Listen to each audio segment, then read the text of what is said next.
'Cause we live, bitches! Coming soon to the theater.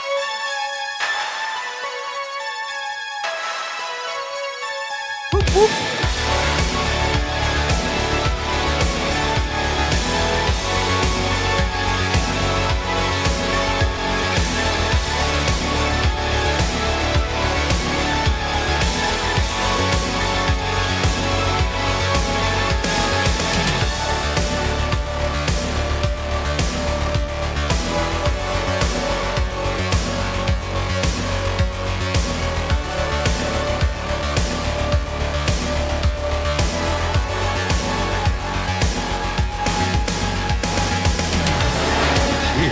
It's alive.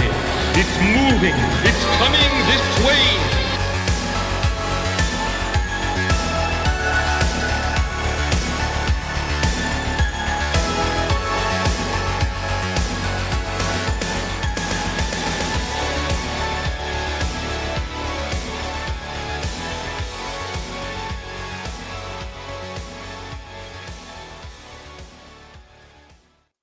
What is up, everybody? It's your boy, Brian, back for another episode of Horror Movie Club, the club where, what do?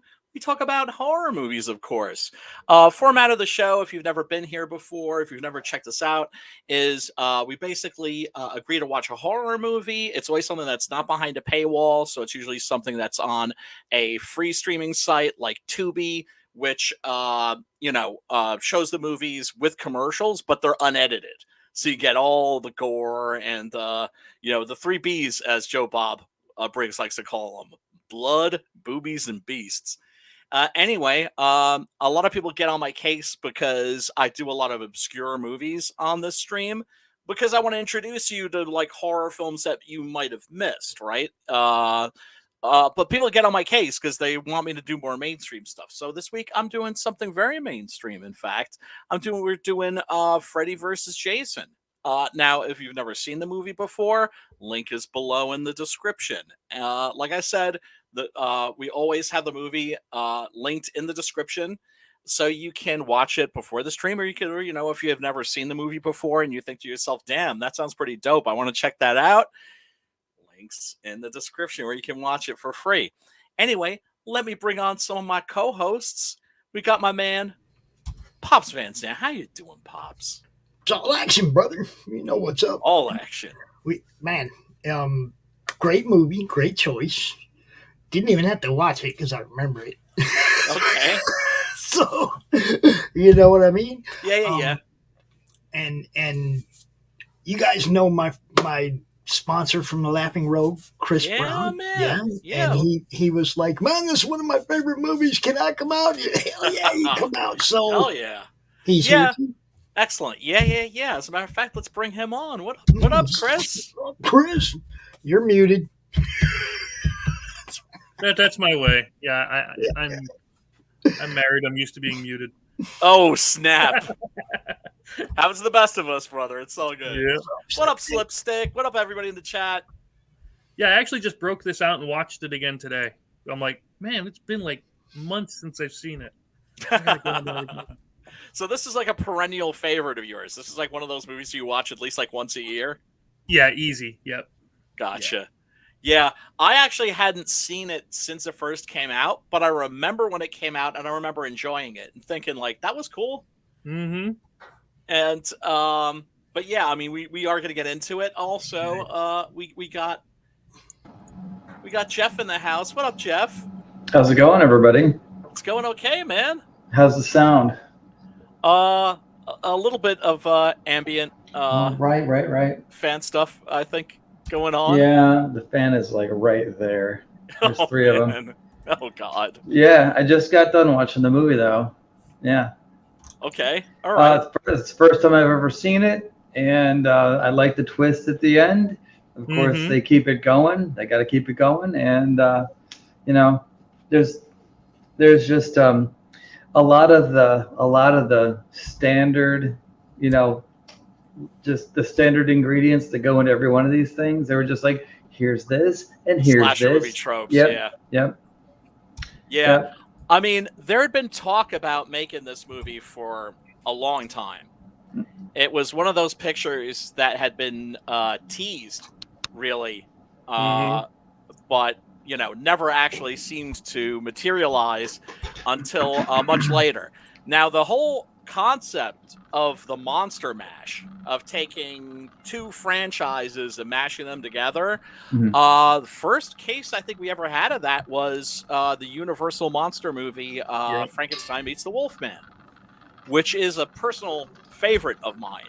It was a childhood favorite. I mean, you grow up, you're a little kid, you're a hardcore reader of famous monsters of Filmland, other magazines like Castle of Frankenstein. I was building the Aurora monster model kits and everything. So what's better than one monster? Two monsters. And hopefully they're going to beat the crap out of each other at some point. This wouldn't be any fun if it was a team up. No. I think it lasts a half hour. These kids are so stupid. It lasts a half hour. Yeah. Well, I mean, more recently, this is a tradition that goes back to like the 1940s, but more recent versions, Aliens versus Predator. There hasn't been a movie yet, although I think there certainly should be, of a RoboCop versus Terminator. Yeah, which was an incredible 4-star quality comic book by Frank Miller and Walter Simonson. But there were a bunch of video game adaptations of that. But we have yet to get a movie because you have different studios that own the rights, and I think that's one of the reasons why it took so long to get Freddy versus Jason made, is because of legal issues. And Chris can tell you a little bit about trying to get licensing from people like this for his games. He went through all that. Oh man, I can imagine. What do you got to say about that, Chris? Well, it actually is. I wanted to get Freddy and Jason for Slaughterville because, well, I have a slasher and I have the Dream Demon. Okay. Yeah. But it's at a point where the creators of Jason don't know who owns it. Nobody can agree on who owns Jason, so that's why we are in limbo on ever licensing an official Jason thing. So it's not officially, because I would have thought Sean S. Cunningham, who directed the original movie, but then it's not like he made that film alone. Right, and that's the argument. Who really owns it? So that there's a legal battle in between the creators, and that's why this was supposed to be part 1. Then it was Freddy, Jason, Ash for part 2. Unfortunately, we're not getting. Yeah. Well, we might still get it. You never know. I mean, Bruce Campbell is still kicking it. The chin is alive. The chin is alive.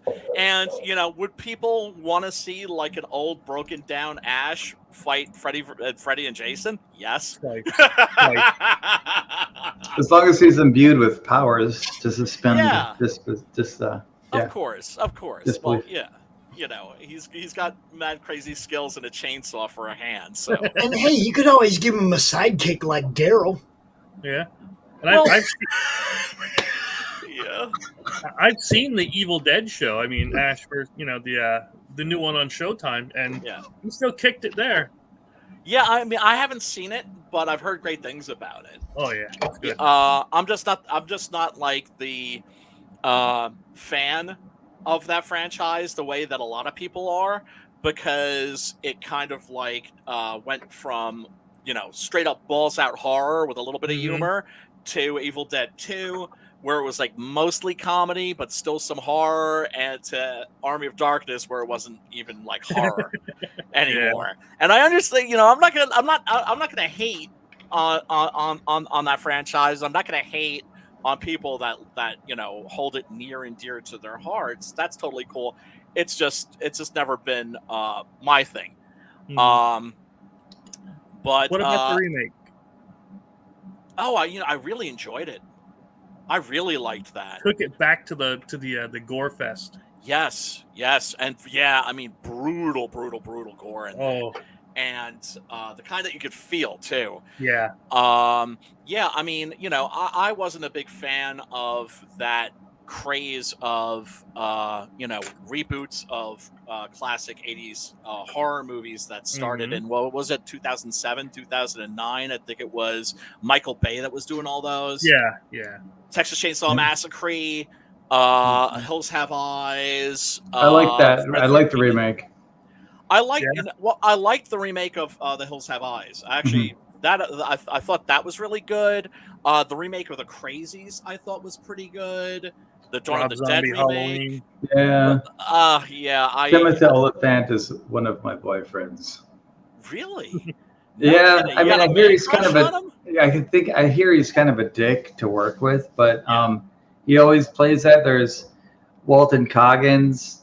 There's a list. I'm not faithful. There's I understand. Yeah, there's You don't Dennis have to have Miller. role models or masculine role models, even as like older men. You know, you need to be able to look at a guy like Sam Elliott and be like, "That's a man's man right there." Yep. Yeah. Or or if you're like me and you love like a lot of like Hong Kong cinema, Tony Leung, Chow Yun-fat, those dudes who are just like certifiable G's. What up, Sim? If you feel like hopping in, hop in. If not, that's totally cool. Happy to see you in the audience, brother, man. But yeah, what was I gonna say about? When it comes to like the rights to things, there's this slasher game called Dead by Daylight. Yep. And they've got Michael Myers, the Shape. They call him the Shape too, which makes me really happy. Mm-hmm. They've got Pinhead, aka the chief engineer from the Hellraiser movies. They've got of course Leatherface from Texas Chainsaw Massacre, and man, that's a fun game. They don't have Jason Voorhees because Jason has his own game. There's like a Friday the 13th game. Yeah. Mm-hmm. Right, but I got a feeling eventually they might get him because like that game is kind of like the king of its franchise, at least for the time being. Now, when it came to actually making this movie, the director that they got was a very unusual choice. It was Ronnie Yu. Ronnie Yu is a Hong Kong director who made some really great wuxia films in like the 1990s. Wuxia films basically are swords and sorcery and romance. And so really what he specialized in and which he exceeded in was kind of like epic fantasy romance. And so like a lot of directors that make these incredible films overseas, they get recognized by Hollywood, they get noticed, and they get brought over to Hollywood, and then Hollywood doesn't know what to do with them. Mm-hmm. And so with Ronnie Yu, I was like, oh wow, it's like they've seen like The Bride with White Hair, which is one of my favorite movies, and like maybe they want him to do something like that. Nope, they want him to do Bride of Chucky. Right? They want him to do Freddy versus Jason. Yeah. And then Brian, go ahead, brother. Tonight's format is like you've been trying to move into the little bit, make sure you're highlighting somebody and promoting their campaign. Hell yeah. So we do have a guest for tonight, you guys. Yes, we do. Okay, so after we cover the movie, we're going to talk about somebody's campaign. You want to go ahead and introduce that guy, Brian? Absolutely, folks. We have an indie comics legend amongst us. We have an indie comics icon with us. It is none other than Hart Fisher. What up, brother? Thank you so much for joining us this evening. Whoa, let me go down to the bottom. Oh, it's my pleasure to be here, guys. It's my pleasure. Awesome. Yeah, he's got a campaign that we're going to be taking a look at after we discuss the movie. Now, Hart, have you seen this movie? Have you seen this by any chance? I mean, I'm guessing. I'm a good fan. I saw this movie at the movie theater in Los Angeles. Oh, hell yeah! Nice. Hell yeah! And actually, you know what? I enjoyed. I thought it was. Let me see if I could find. One of the things I always do is I'll snap. I think you're roboting a little bit there, brother. Yeah, it happens. Yeah, it does. It's a shame. I just want him to know that he's robotic. Mm-hmm. He lives in a haunted house. This happens all the time, Brian. For real? For real? Yeah. There's probably a few of those out there. Because I know people who have lived in haunted houses before, and I'm one of those guys that has never had an encounter with the supernatural or with ghosts, but I know too many people who have to discredit the idea. Yeah. And I had a teacher, as a matter of fact, who very casually mentioned in a class that she had a ghost that lived in the attic of the house that she and her daughter inhabited. And but I'm getting off topic here. But yeah, Hart, of course, is best known for doing the Jeffrey Dahmer book back in the 90s and causing a fuss, shall we say. Just a little one. Just a teeny little one. Well, I'm trying to switch over here to... I'm coming through as robotic, but I'm having a hard time getting into StreamYard. StreamYard through Chrome isn't allowing me to access my camera. Really? Well, we can see you. We can see you, brother. Well, it's because I'm in the other thing. Hey, Abby, would you hand me my headphones and earbuds? Let's see if that'll help. Yeah. Well, you said haunted house. Okay, let's get into the haunted house. When we say haunted, let's say we're shooting an interview and the house ghost does not like how the interview's going. Well, friends, the ghost has sucked battery, camera drop, has made it so that the playheads wouldn't work. The ghost made it so when we put in the cameras, none of the recording would work. The lights would come in or out depending on which, lavalier mic, the wireless microphones. Doors would open on their own. And we're talking about big, heavy, 50-year-old actual wood doors that I had to pick up, ka-chunk, to get them to shut. And so here in Wisconsin, where I'm living, the house I was at in Williams Bay was definitely on it. Mother, my guest, like Max DeVille from C Press. We've been working together for about 7 years over at my house in Williams Bay. And frankly, every ever in their life with me was in, there's a thing you'd hear like that right behind you. There'd be 3 knocks. And would have not gonna. I would shit myself with fear, man. So right behind him, he hears. Yes. Oh yeah, he's going into that big time now. And he's like, what? And so since he's been with me, and the thing that sucks is they were really fucking with my internet. I think they're fucking with you right now, brother. I was gonna say.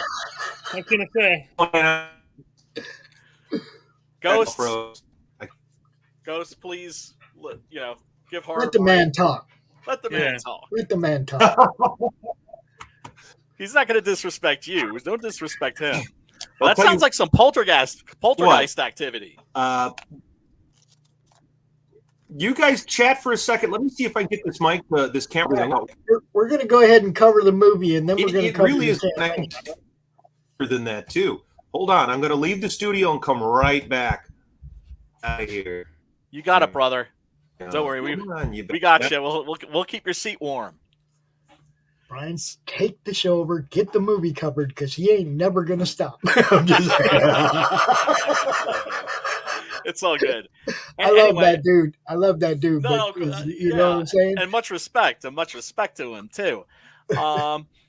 But one of the things I always do is like a quick search of Tay interwebs, and look for interesting things. And one of the things I found was the Freddy versus Jason weigh-in in Las Vegas. Did you guys see this? No, I never seen did. this. What? Let's take a little look at this. Now, for those of you that are new to the stream, whenever I play clips, I have to stop them periodically. Otherwise, we will get yanked off the air.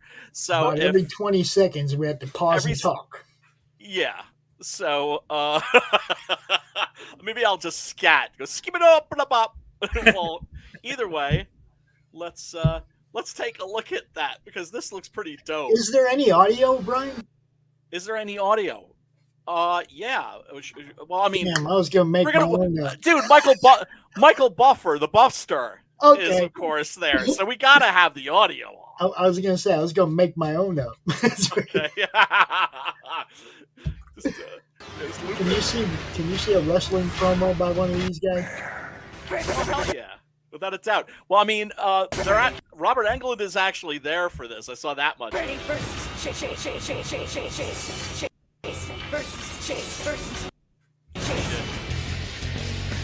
Movie fans and fight fans of all ages. Nice. Let's get ready to rumble! Introducing first. Yeah, they did this up right. First, to my right, with over 1,000 career kills, he's come back to life 7 times. 7 times. Hailing from Elm Street, the man with the killer right hand, the Springwood slasher, Freddy Krueger.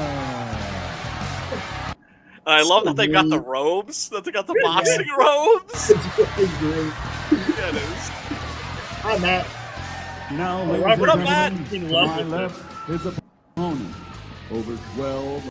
Yeah, brother, we're just taking a look at this clip I found. Oh, I remember this.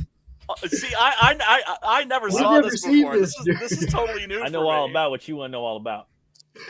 100 kills, 10 times resurrected, and he's got one mean. Oh, they even have the music actually from the movie. It's great. Prison guards in the background. I know. Well, yeah, ready to jump in case shit gets out of control. You have to pry them apart. Brought out by Paul Bearer. Tower of Power, Dixon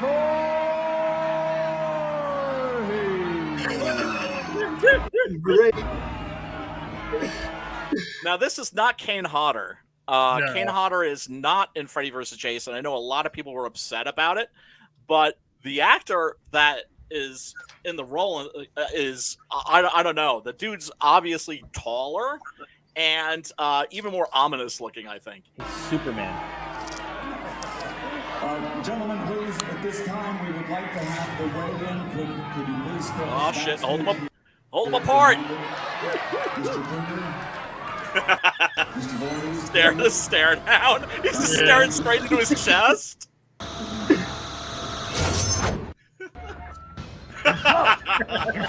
you even know the weigh-in? He's holding his hand on the scale. Yeah, man. Krueger, 174 3/4 pounds.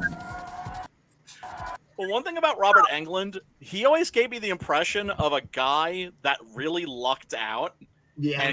and knows it. And just Luke Skywalker. Yeah. What was that? Luke Skywalker. What, he was up for this Luke Skywalker role? Is that what you're saying? Yes, sir. Freddy Krueger. Jason Voorhees, 275 pounds. Now, shouldn't he have to put the machete down first? Well, he didn't have to put his claws down.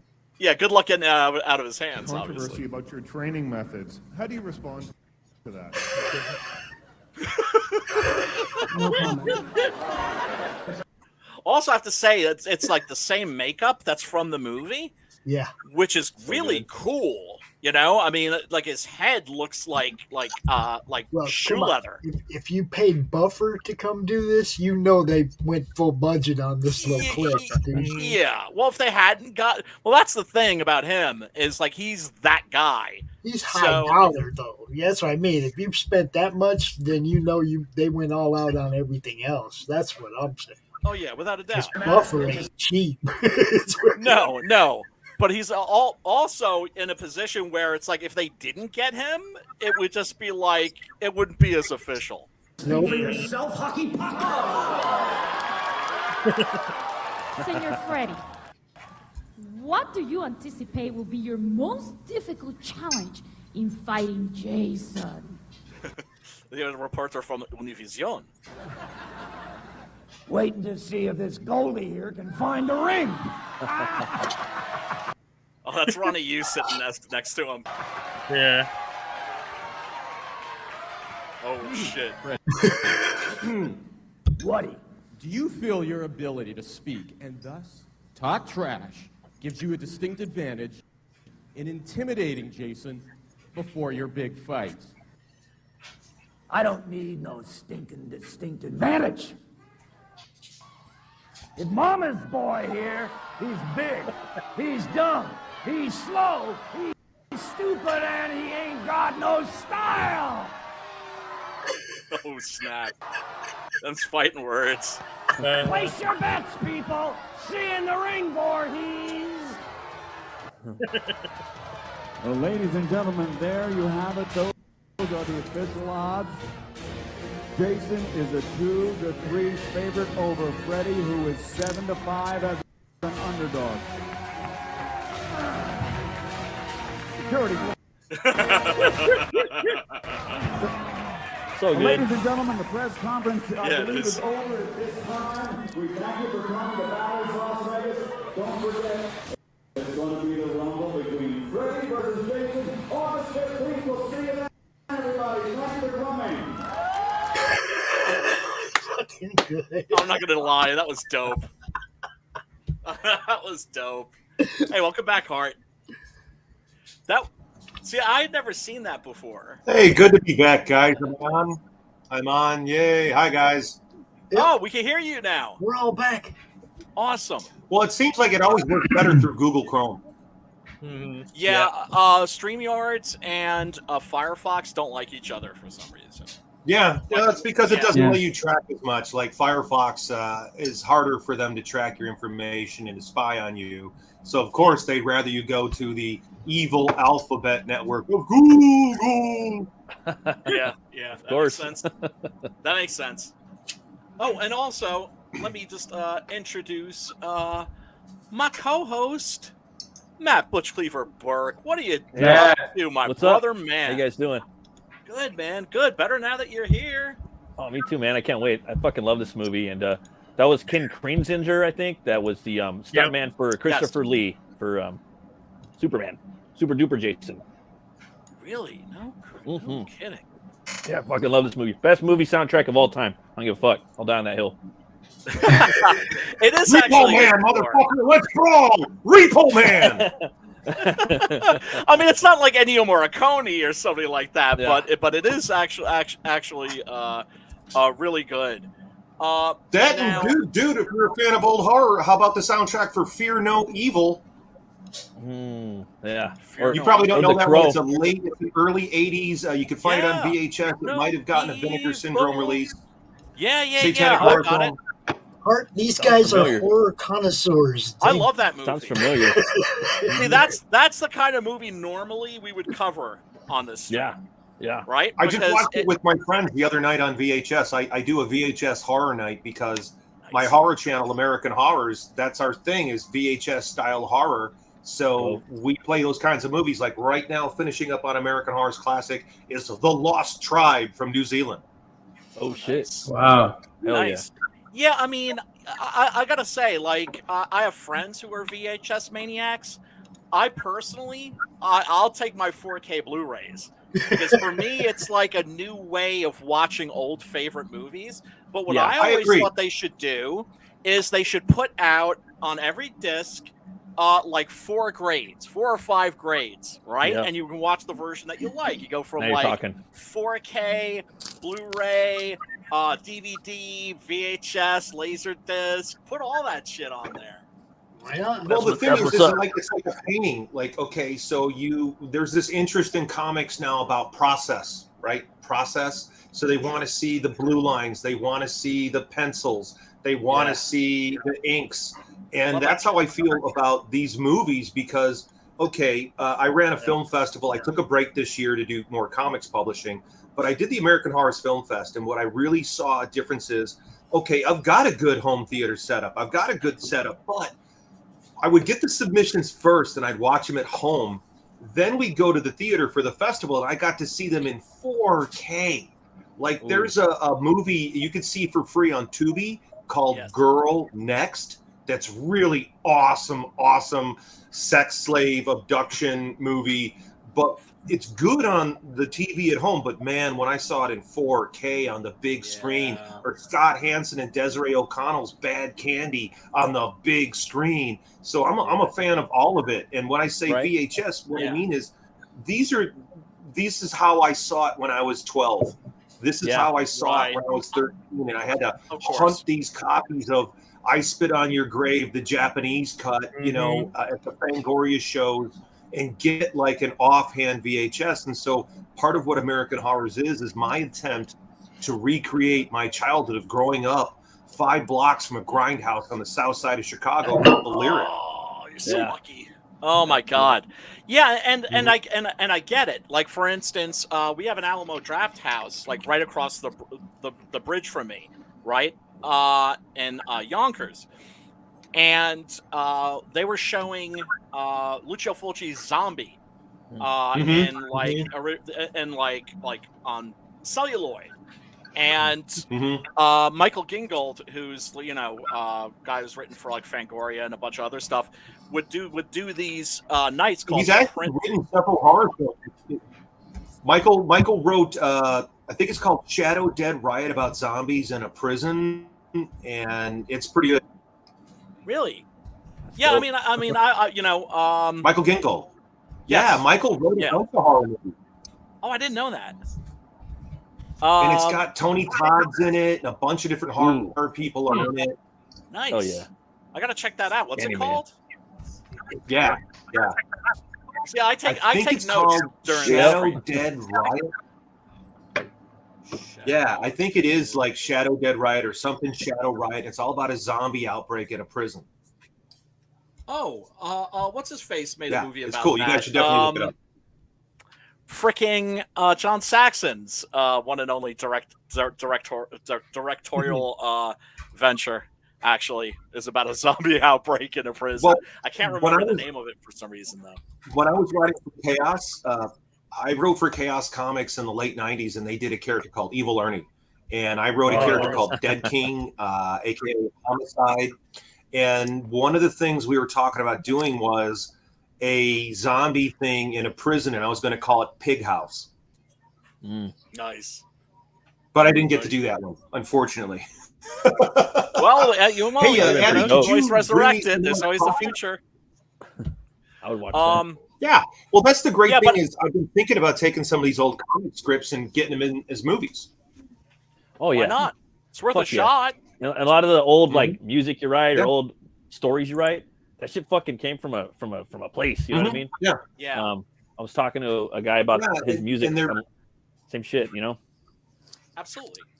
And the thing is, it's like with the experience that you have now, you can go back and take that primal energy and kind of fine tune it. Do you know what I mean? Yeah. Because you've learned so much in like the past 20, 30 years, you can, smooth out the rough edges, as it were.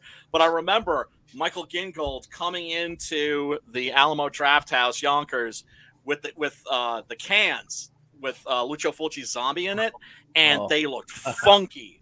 And the print that we watched looked funky. You could tell it was toe up. And I remember a friend of mine thinking like, I would have much rather have seen that in 4K. I'm like, I have the 4K Blu-ray at home, right? It's like we were there to watch that toe up print because it clearly was almost certainly the very same print that had been playing in like a New York City grindhouse in Times Square back in the Dizzy. And, you could practically feel like this, the floors are very clean at the Alamo Draft House. But that night, man, watching that movie, they felt sticky. You know, it's like sometimes you want filet mignon, sometimes you want a big greasy cheeseburger and fries. Sometimes you want a hot dog, but you don't tell anybody about it. The really cool. Did you put Irish cream in there? Yes. Hallelujah. Thank you. Here's to you, fellas. Thanks for getting me on the show last minute. I really appreciate being on here. And Brian, thank you for supporting the campaign. I really appreciate it. And if we're going to talk about Grindhouse Theaters, I want to give a shout out to the new owners of the Lyric Theater in Blue Island. They did $1 million renovation on my favorite Grindhouse Theater that I grew up with. It's now open. They're playing second-run movies. So if you're in Blue Island, Illinois, if you're in the south side of Chicago, I would urge you to definitely support the Lyric Theater, support what they're doing, and definitely support theaters in of themselves. There's so much that we could do to go out and like go see a movie, even if it's a matinee, because those guys are going to make money when you buy your popcorn and your soda. So go out and support these theater owners. Get out there and see stuff on the big screen. It's really important. Like Freddy versus Jason was made to be like Godzilla versus King Kong. And I thought it lived up to it. I'm surprised they haven't done more. Like, remember when they were talking about Ash? They were going to bring in Ash and Freddy and Jason. I'm like, yeah, Pinhead. Dude. I was talking about Pinhead versus the Shape. But that was the main. Sorry, that was the main motherfucker. That was Freddy versus Jason versus Ash. That was the next one. Like if you were to go and do that now, like you could. They're already trying to get England to come back to do another one. I think he's down. Oh, but that would be the one. Wow. And get Campbell. Campbell's a hard one to get though. He's a hard one to get though. But if they could get them all to come, I would like to see them bring back I'd like to see them bring the stuntman back from the reboot of Friday, Derek Mears. I would like to see them keep Derek on with Jason. Oh yeah. Now, I'm going to say I know Derek. I love that too. Personal plug. I know him from the martial arts world, from Judo Gene LaBelle and Gokor's Highest Down Academy, the late Gene LaBelle. He was a lot of fun to work with. Derek was always great to train with, always funny, a very intelligent guy. So I would love to see, because he added a grace to Jason that was lacking. The other guys are like big juggernauts, but when Jason was in that last one, he had grace. Yeah, you get what I mean? Like he moved better. That was Proto Last Blood too. I'd like to add the survivalist Jason too. I mean, I mean the traps and shit. That has nothing to do with Derek, but I mean just the way they wrote him. But he's a great actor, man. And I still haven't seen Swamp Thing yet. He's Swamp Thing. He's the latest. Yes, he's terrific in that. He's terrific in that. Because the guy's a genuinely really good actor. And damn, he's a villain in this. He's a pretty good bad guy. There's a movie kind of like a Home Alone thing with the psychotic girl defending her house from these bad guys. And Derek is one of the main. I can't remember what it's called, but he did a great job at it. Oh, I think I know what you're talking about, dude. And he's in a movie. He's in Hatchet 3 as well. I'm about to say he's in Hatchet 3. Of course. As like a SWAT team leader. Yeah. That guy's good at just great in everything that he's in. And now knowing that he like knows martial arts, I'll remind myself not to ever fuck with him. It's like, what's worse than going up against a giant who knows how to fight, right? It's like Paul Bunyan, dude. He's a little bit, if I remember right, he's a little double jointed. So trying to do some of the jiu-jitsu and judo moves on him didn't work.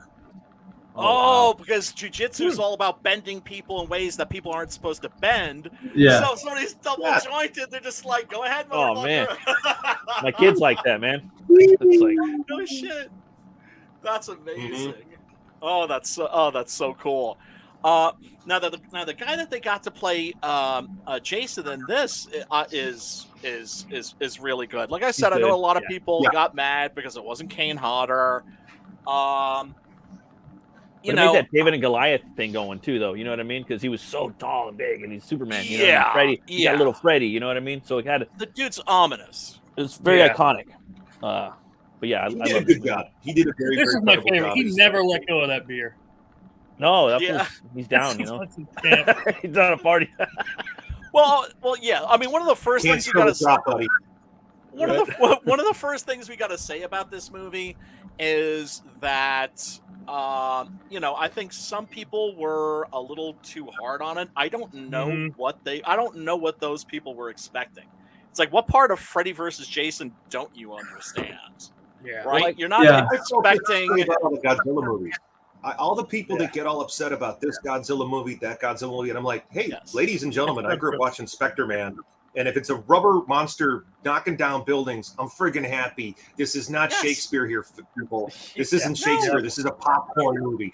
Yes. Yes. Yeah, now exactly. that doesn't give something an excuse for being trash, because like you know, like I know a lot people who are like really crazy about the Transformers movies, and I'm just not into it. And they're just like, but it's giant robots beating. It's just giant robots beating the crap out of each other. It's like I'm down with that. I'm just not into like CGI robots beating the crap out of each other. I kind of like the first one. Yeah. I'm sorry. No, I know. I enjoyed that that's, shit. That's all good. That's all good.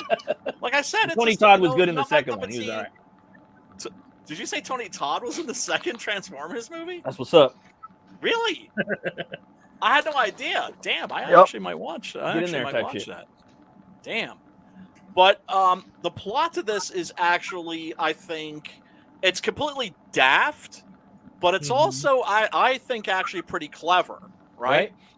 Now, it opens in a really clumsy way, because it opens with a voiceover of Freddy explaining the plot to you. And that breaks the golden rule of show, don't tell. And it's clumsy, unnecessary exposition, whatever. It's totally forgivable. It's because the producers of the film think horror fans are stupid, just like when they released Dark City. Do you guys remember Dark City with Kiefer Sutherland? It's supposed to start off with a mystery. And they had the voiceover with Kiefer Sutherland explaining the whole damn movie, but it's supposed to be a film noir. It's supposed to be a mystery. And the director was a guy who did The Crow, and it's a great movie, but you've got to see the director's cut. If you've never seen Dark City, you must see the director's cut, and don't read anything about it, God damn it.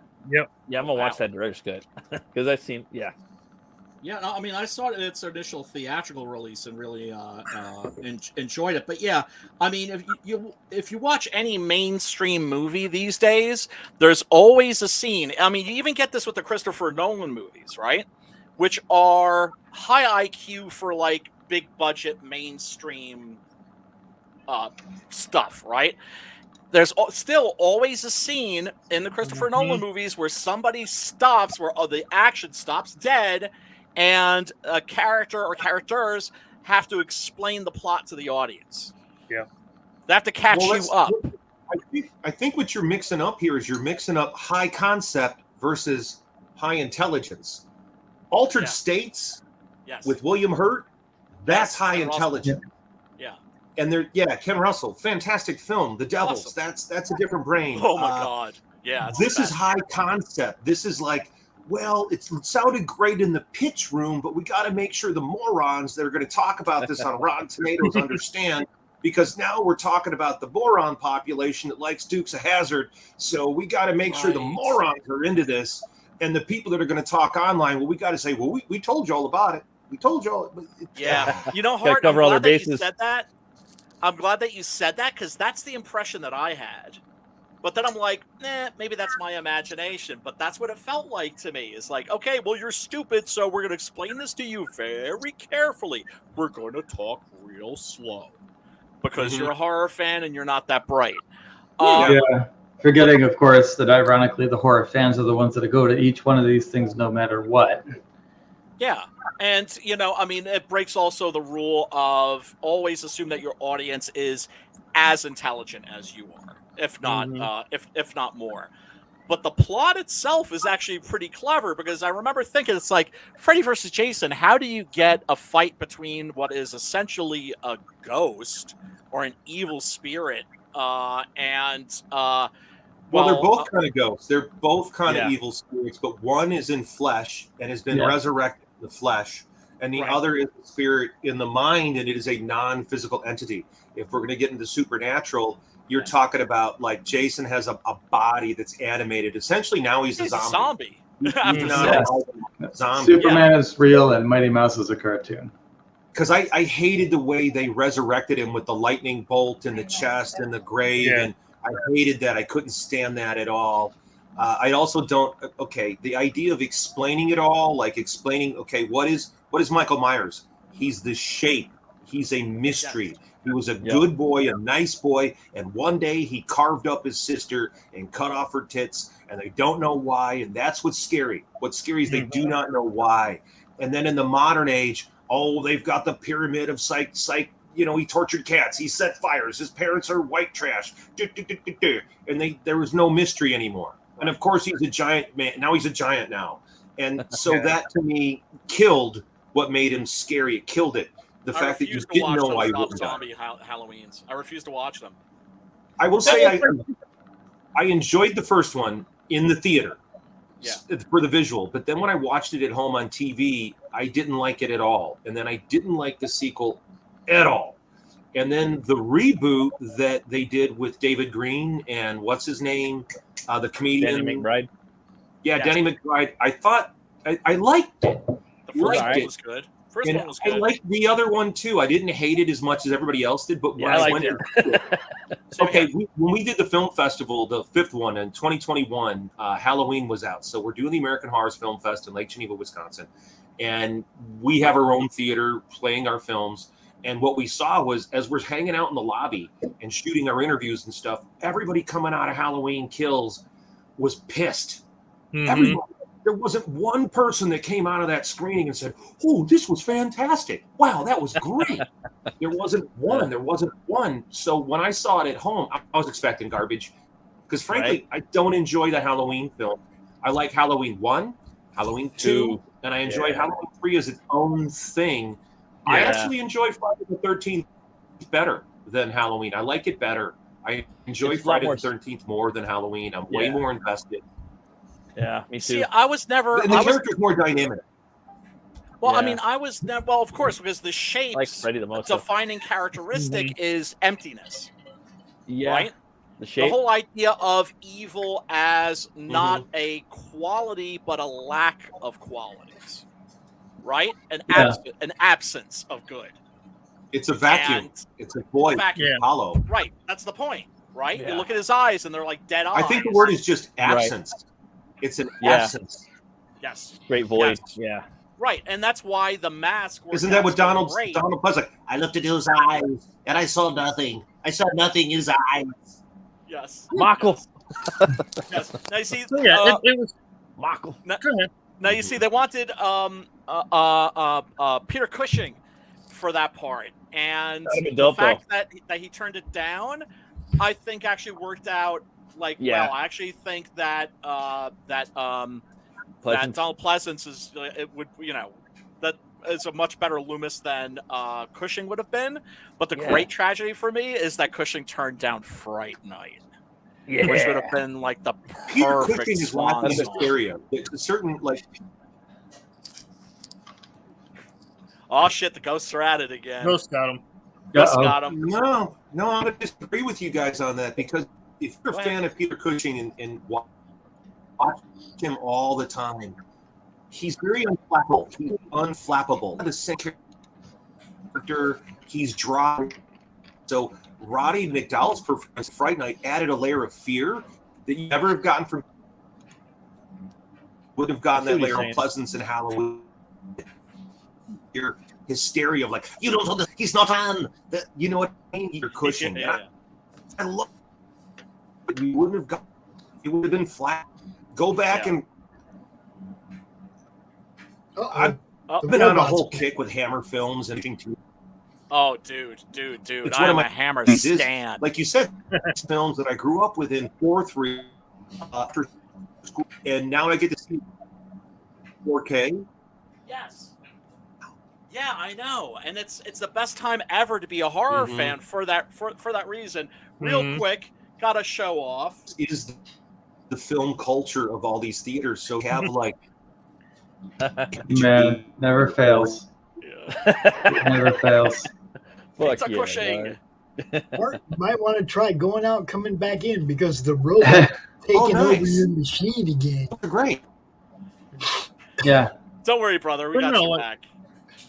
But like what he was saying earlier, it is when they took that mystery away, it's a lot like when they revealed the Predator. He's not scary anymore. Correct. Well, yeah, but at the same time, you could like Hart was talking about how nobody liked Halloween Kills, and I was kind of I watched it and I thought it was all right.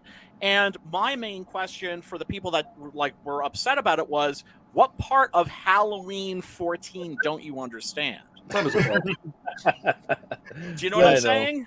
This Like, scene you're right like, here where dude gets bent all up backwards. I love that shit. Isn't that great? I know. I like that. In my opinion, it's the characters, like the disposable characters, are just as much a part of the movie. Like they're like the seasoning. You know, this one is this kind of person, and of course, all the girls have fantastic boobs.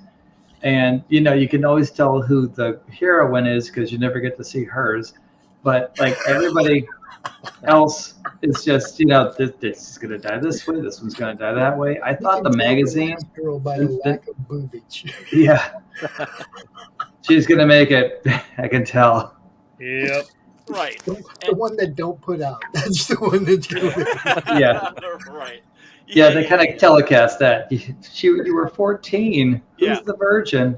Well, I mean, like, I didn't grow up. When I was a kid, coming up in the 80s, when I was a kid coming up in the 80s, I wasn't a fan of slasher films. I was way more, I don't know, a little bit of a snob. Like, I mean, the slasher movies to me, that's just like, oh, fucking die, big deal, right? I was a monster guy. I wanted to watch Aliens and The Godfather. Anything that said adult like nudity and graphic violence, I'm like, gotta see it. And that's when HBO was like, you know, the guidebook was like that. Right. But I remember, like, when Friday the 13th came out on VHS, and I rented it, and I was like, what is this? I wasn't into it, right? So I wasn't really into the franchise, but I have a friend who is like, Chris, by the way, if you're listening, big ups to you. Hope you're feeling better. He's got the Rona right now. Oh, shit. But he's like a major 80s like slasher fan. And so he got me to rewatch a lot of these movies and reevaluate them. And something like, for instance, Halloween Part 4. I mean, no, what am I saying? Friday the 13th Part 4, you know, which was supposed to be Jason's. That's right. It was the final 13. Was that what it was called? Yeah. Right. You know, I rewatched that relatively recently, meaning like in the last year or two, and really enjoyed it. Yeah, dude. And all of the victims in that are really well written and well played. Crispin Hellion Glover, of course, is in that, doing this completely crazy dance. Man, back to the set. Hart, brother, I'm sorry, we can't hear you. You're roboting again, brother. Get it out, yeah. So if I'm talking over you, if it seems like I'm talking over you, I apologize. I'm not doing that to be rude, but you're just like, you're freezing up, brother. Damn, and like with Ghosts, we're leaving him alone there too for a while. Like for me, the Friday the 13th movies, I didn't really even like the first three, dude. Like I don't like it till Jason comes in full fucking zombie mode. You know what I mean? I mean, I like boring as fuck for me. Like straight up, I'm not gonna lie. You know, I think two is actually like a proper horror movie. I actually liked 2. They're good horror movies, but it's just once you once you taste that King Hodder sandwich, you know what I mean? Like this, there ain't no turning back, brother. And I got to come in full like franchise. You know what I mean? I didn't experience it from the get. You know, which one had Corey Feldman? Heart's getting frustrated, understandably. So. Which one had the masks with the cable-controlled actuation? Oh, you're talking about animatronics? Yeah, but I mean, it was like the kid that was into it. You're thinking of Part 4 where Corey Feldman whacks Jason in the side of the head with a machete, and the machete embeds itself in his skull, and he falls forward. And as he's falling forward, it's putting pressure on the hilt of the machete, and so it's just like biting deeper into his head as he goes down, and his face is moving. Because Savini came back for that one. Savini came back for that one because he did the first film, and he was like, "Well, you know, if I brought him into this world, I might as well take him out." I thought Dick Smith did the Jason Voorhees makeup of the kid in the pool. Did he? Well, maybe just that one. No, that was Savini. Okay. Yeah. Dick Smith, of course, the OG. Yes. The guy who Little Big Man. Little Big Man, yeah, turned Dustin Hoffman into like a 80-year-old, 87-year-old man. Yeah. The Exorcist, of course, Taxi Driver. He did not like De Niro. De Niro was too annoying. He was like, "Did you get all the eyebrow hairs just right?" It's like, you handled this guy. It's fucking Dick Smith. You let the man do his job. That guy's a freaking legend. But he was the guy. Well, now about the gore effects in this, since we're talking about makeup effects, there is way too much CGI in this movie. Yeah, but they were cutting their teeth. Yeah, right. And the CGI, since this was like what, 2003? It was the aughts. It was the like we got CGI. Woohoo! We're gonna put it in here type shit now. You know what I mean? Yeah. Like the whole fucking caterpillar with the bong. Oh yeah. But I fucking love that shit. You know what I mean? It's okay. It's forgivable. Check one. Can you guys hear me? Check one. Can anybody hear me? Check one. Yeah, check one. Back. You're back, sir. brother. Can anybody hear me? Check one. Check one. There we go. Can you hear Check one. us? Oh god, I had to reload the whole damn page. Sorry, dude. Ah, Can I just please sponsor films? God damn it. Oh, for not. You know. All right, so sponsor films. Nothing can help In the you. 80s, they become generic. Oh no. Oh no! What a place to freeze too. Everybody, get with me. Sorry, it sucks. Oh god. Can you hear me? Yes. Yeah, but robot Hart, again. try turning your camera off and just use the audio. All right. What about now? For the moment. Yeah. But I did like in this one how they emphasized in and out, man. In and out. Oh, I feel horrible for him. Chris, you were saying? How they showed that Jason is your hulking monster, and they gave Freddy the lightning speed. They knew that Freddy couldn't take him physically, so they gave him the speed to dance around him.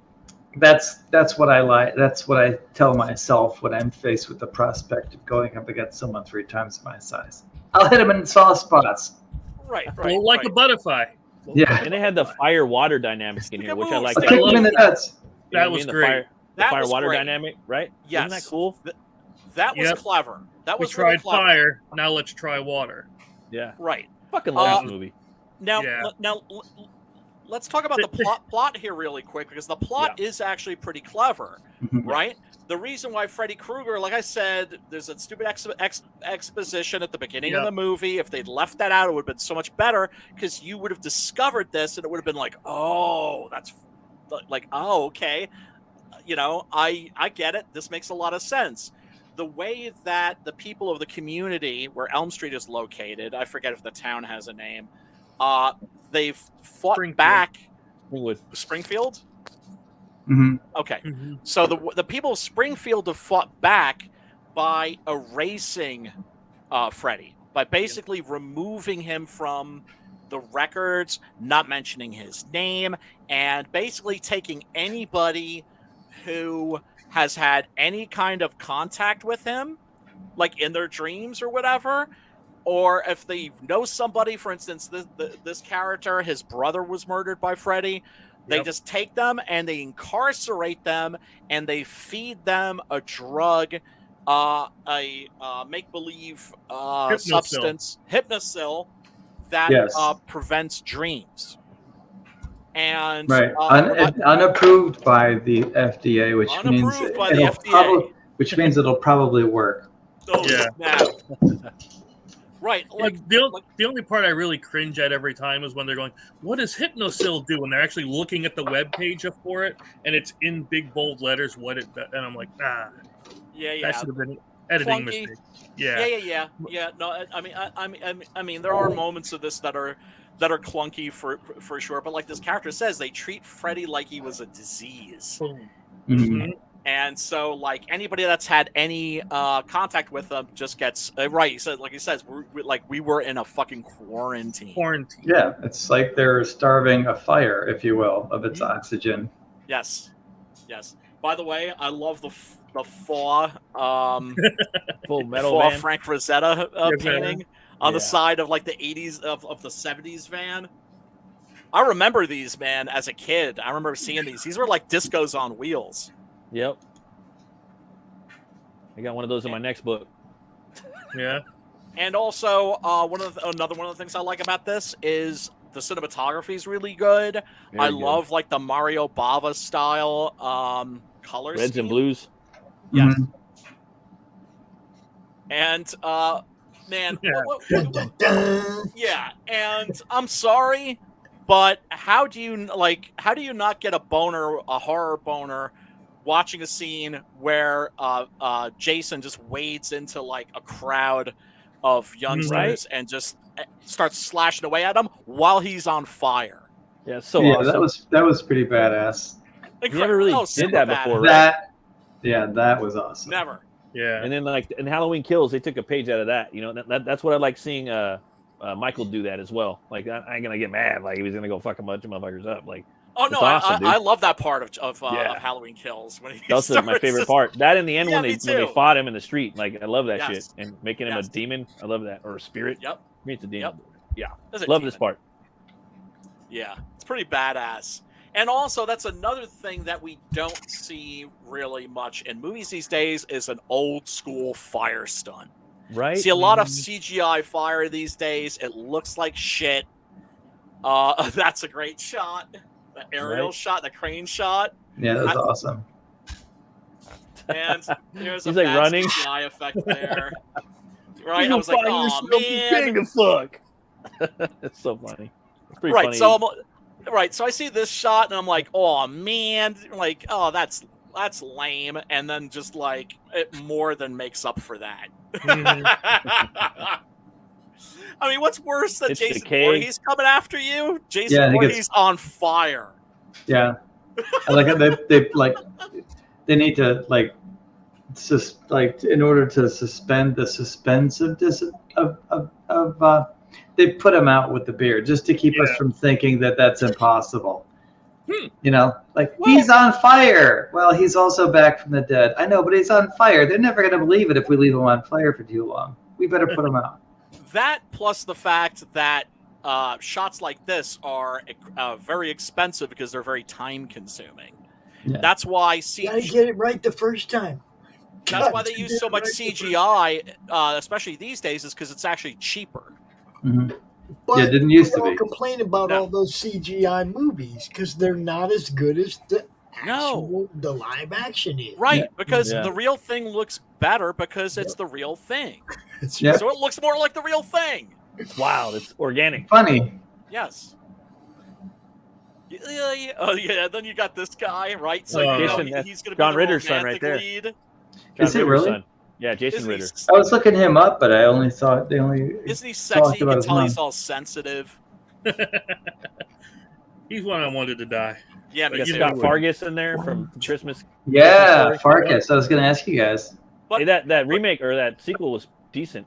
I watched it on But to talk about like what a wet noodle this guy is, that was a thing that I noticed since I was a kid, was that whenever you had like a monster movie, you always had the handsome, good-looking guy that was off to the side that you knew the heroine was going to end up with, Right. and that guy was always boring as fuck, Yeah. bland. Yeah. And so that's why I didn't mind this guy, because I thought that like this was actually kind of in that tradition. Yeah. But yeah, then you get you do get like some really good practical effects. Yeah. That definitely barely. You're roboting again, brother. Yeah. There's there's a hypnosol experimental drug. Suppress your dreams. Suppress your dreams. Now this I thought was really cool. Yeah, right? it's a cool setup. See, but you don't need a drug to suppress your dreams. All you got to do is wake up every 90 minutes. Set your alarm for 90 minutes. You never reach REM. You never reach deep sleep. You don't dream. It's real simple. And then you know what happens? You go insane. You go insane. Yeah, well, I've been living that way for about 8 years now, where I never get more than a couple hours sleep at a time. So, Right, I'm but doing you the definitely 4 get hour some thing REM now. sleep. You're definitely Case in gonna. point. I'm doing the 3 or 4 hour thing now. yeah, all the time. I've been doing that for a long time, man. The rock You star guys and a know, monster every sometimes day. I'll be out here at 3 in the morning and 4 in the morning, and I got to get up in a couple hours with the kids. Yeah, I mean, I go insane. Yeah, I you go know. insane if I don't get enough sleep. I mean, like literally, like I go off the rails. I forgot yeah. what enough sleep feels like. Right, but About if 5 or 6 you hours. weren't dreaming, That's a good but one. if you, my homeboys, if you weren't dreaming, you'd start having hallucinations. It's like your mind starts dreaming while you're awake. Yeah, well, who says that ain't going on? Yeah, you're not really here, Pops. You're imagining all of us. We're not. Dude, We're not even. We're I figments get of on your that stupid imagination, video game and I'm gone, dude. You know. You know what? Let's take a quick look at the trailer for this. Actually, Oh, just to break it up a little. Let's see here. Dude, this And movie make came sure out you like break everything up the hit, dude. trailer Like so we don't get kicked off. it was an awesome movie. Like it had like my favorite band and like one of my favorite songs on the soundtrack. I was like, what? Like it was just everything was hitting, bro. Like on all cylinders. Which band? Which song? In Flames, Trigger. And I was just like, oh dude, yeah, this is fucking badass. And then I was like, dude, if they had like a badass fight scene, like a beat 'em up, I would love this. And then I watched like some of the I don't know what it was, and that's what happened. And then you get so much more. Oh, it's the fight scene's epic. It's too fucking good for like we did not deserve the fight scene that we got in this fucking movie. No, I'm no, sorry. no, definitely not, because if you He's look fucking at, like, Freddy, dropping like the dropping elbow. big ass elbow. well, like, yeah, dude, slicing that's him, because like, oh, dude, it's so cool. yeah, that's So well, cool. that's Ronnie Yu because Yeah. Anybody that's been sleeping on Hong Kong action cinema from like the 90s, you need to go check that shit out because Hong Kong action cinema from like the late 80s into the 90s slaps. I gotta go check it out. It's incredible, right? And Hong Kong action films have always been 100 times better than American action films. Always. That's why I could never get into shit like Die Hard and that sort of thing when you've got like hard oil. right? Right? You got John Woo. Who wants to watch that crap? But yeah, when you do get to the fight, it absolutely over delivers. But let's take a quick look. Let's take a quick look at that trailer, and hopefully not get yanked off the air. We'll be careful. We'll be careful about it. Gotta get a clicker every 20 seconds. Well, it's just and it's fucking annoying because it's like, wait a second, we're playing. This is a commercial. New Line Cinema, dude. Such a good era. Now that 1984. That's from a Pink Floyd record, right? 1984. I don't know. The nightmare began. 2003. And in the 80s, I remember they did. 84? What was About that? Today? It's like there's a T-shirt that says "Make 1984 fiction again." The legends come Yeah, together. you should. Yeah. One everyone. Face. Well, face the hockey mask. Oh shit! Chris had to check out. He said, "Bye, everybody." Oh, Later, brother. yeah, Cool hanging with you. Peace See you out, later, brother. man. Yeah, See you man. next time. Good seeing you, man. You're welcome anytime. Welcome to my nightmare. Ding ding. That scene is so dope. Oh, look at that. Awake or asleep. Yeah. Yeah, it's Brad great.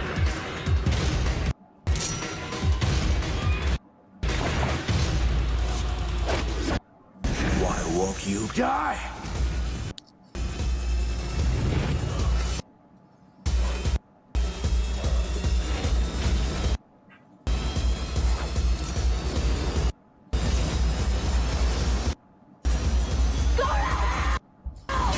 Freddy versus Jason. Place your bets.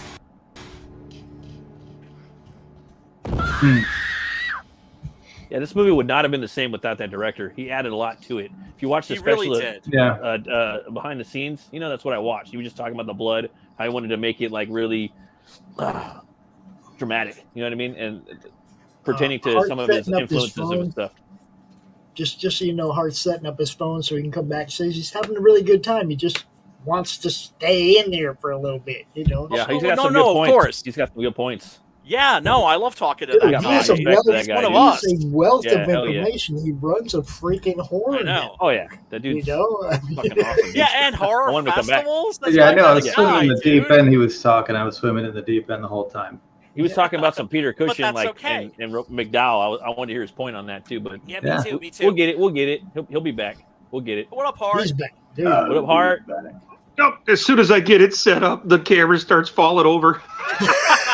Ah, Jesus That's Christ. good, man. You That's how did it something to works. piss those ghosts off, bro. Yeah, All right, that's how it works. it's all good. We can hear you now. Shit. Yeah, Can you man. fucking hear me now? Jesus Christ. You heard? And can I just say I just want to apologize because I can't imagine how frustrated you must be, and then you're like frozen, pulling your hair out of your head, and I'm just talking, so I don't want you to think I'm being rude talking over you. No, you guys weren't. You couldn't hear what I was saying. And I'm going, are they just ignoring me? Because I know I could be pretty loud and boisterous and like people talk like Ethan Van Sciver when I was on his show. He's like, I told you he's just like Howard Stern. And I'm like, kind of, yeah. Meanwhile, No. Ethan's doing Way Howard cooler Stern. than Howard So- Stern, bro. Yeah, Way man. Fucking cooler than Howard Stern. Way cooler. We were just talking about like, damn, that dude's one of us, man. So yeah, Well, go ahead. I'm a huge horror fan, and this is my life, and I grew up with this. And I've got my American Horrors channel playing right now, and it's on all the time. Like this is what I live and breathe. And being in Los Angeles, one of the best things. People want to talk shit about LA, but guys, ladies and gentlemen, I was able to be friends with 3 different dudes that played Leatherface. I was able to be friends with all these other martial arts people. I got to be friends with all these directors and hang out with Harry Manfredini, who did all the score, like for American Horrors. I did a show called The American Horrors Intermission. And on that, I'm interviewing people like Harry Manfredini on like, how did you come up with that score? And one of the things he talked about in the interview that I've never heard anywhere else is in Friday the 13th, the only time there's any score at all is when the killer is there. I never noticed that. It's only when the killer is around that the score perks in. And Right, because that's kind of an indication that, right, and in the later films, that's always an indication that Jason's like in the immediate vicinity. Is that? That's Yeah, what I'm and- telling you, Hart is a wealth of behind-the-scenes information. Guys, you go out and talk. Did you get to meet did you meet Bernarski, Hart? Hmm? Did you meet Andrew Bernarski? I was Andrew Marski's mini-me over at the Chiller show in New Jersey, and he was joking about how, Oh, man. why does my mini-me have better hair than me? Oh yeah. So, and he's a Danzig fan, so I'm friends with Danzig, so I would run into Andrew behind the backstage at all the Danzig shows. Fucking Lobo too, bro. That Lobo, dude. Yeah. That Lobo bit's pretty dope, man. Yeah, I thought Andrew was one of the best Leatherfaces out of a lot He's of the my guys. favorite. I mean, I liked Sorry. R.A. Mahail, but I really liked Andrew's portrayal of him in the reboot with R. Lee Ermey. But I just want to get this one point in about slasher films that I felt was really like lost. Please. Okay, real slasher films are a mystery, all right? So in the 80s, what happened is people took the formula, and that's where you get an idiot doing The Final Girl. Hey, you start talking about The Final Girl, you're a moron, and you just told me you don't know shit about these fucking movies, because most of the killers in these movies are fucking women, goddammit. They're fucking women, okay? Who's the killer in the first Friday the 13th? It's a woman. Yep. Yeah. His Well, mom. I mean, it's basically a remake of the Mario Bava movie, Bay of Blood, aka Twitch of the Death Nerve. Yes, Right, and then you could take it back to like, okay, the Red Queen kills 7 times, the night Evelyn came out of her grave. These classic giallo slasher films are all from the early to mid 70s, and then America started taking the formula, and that's when you started to get the thing like my little brother Adam Fisher. Adam liked horror films like I did, but he noticed in the 80s what they started to do was you started to get more of this politically correct stuff. The people that made these slasher films in the 60s and 70s, like, go see Private Parts. That's a very, very good underrated slasher film. Martell, yeah. Private Parts in this motel. And what you'll see is that the generation that made these films, just like Night of the Living Dead, just came out of Vietnam and Korea and all these wars.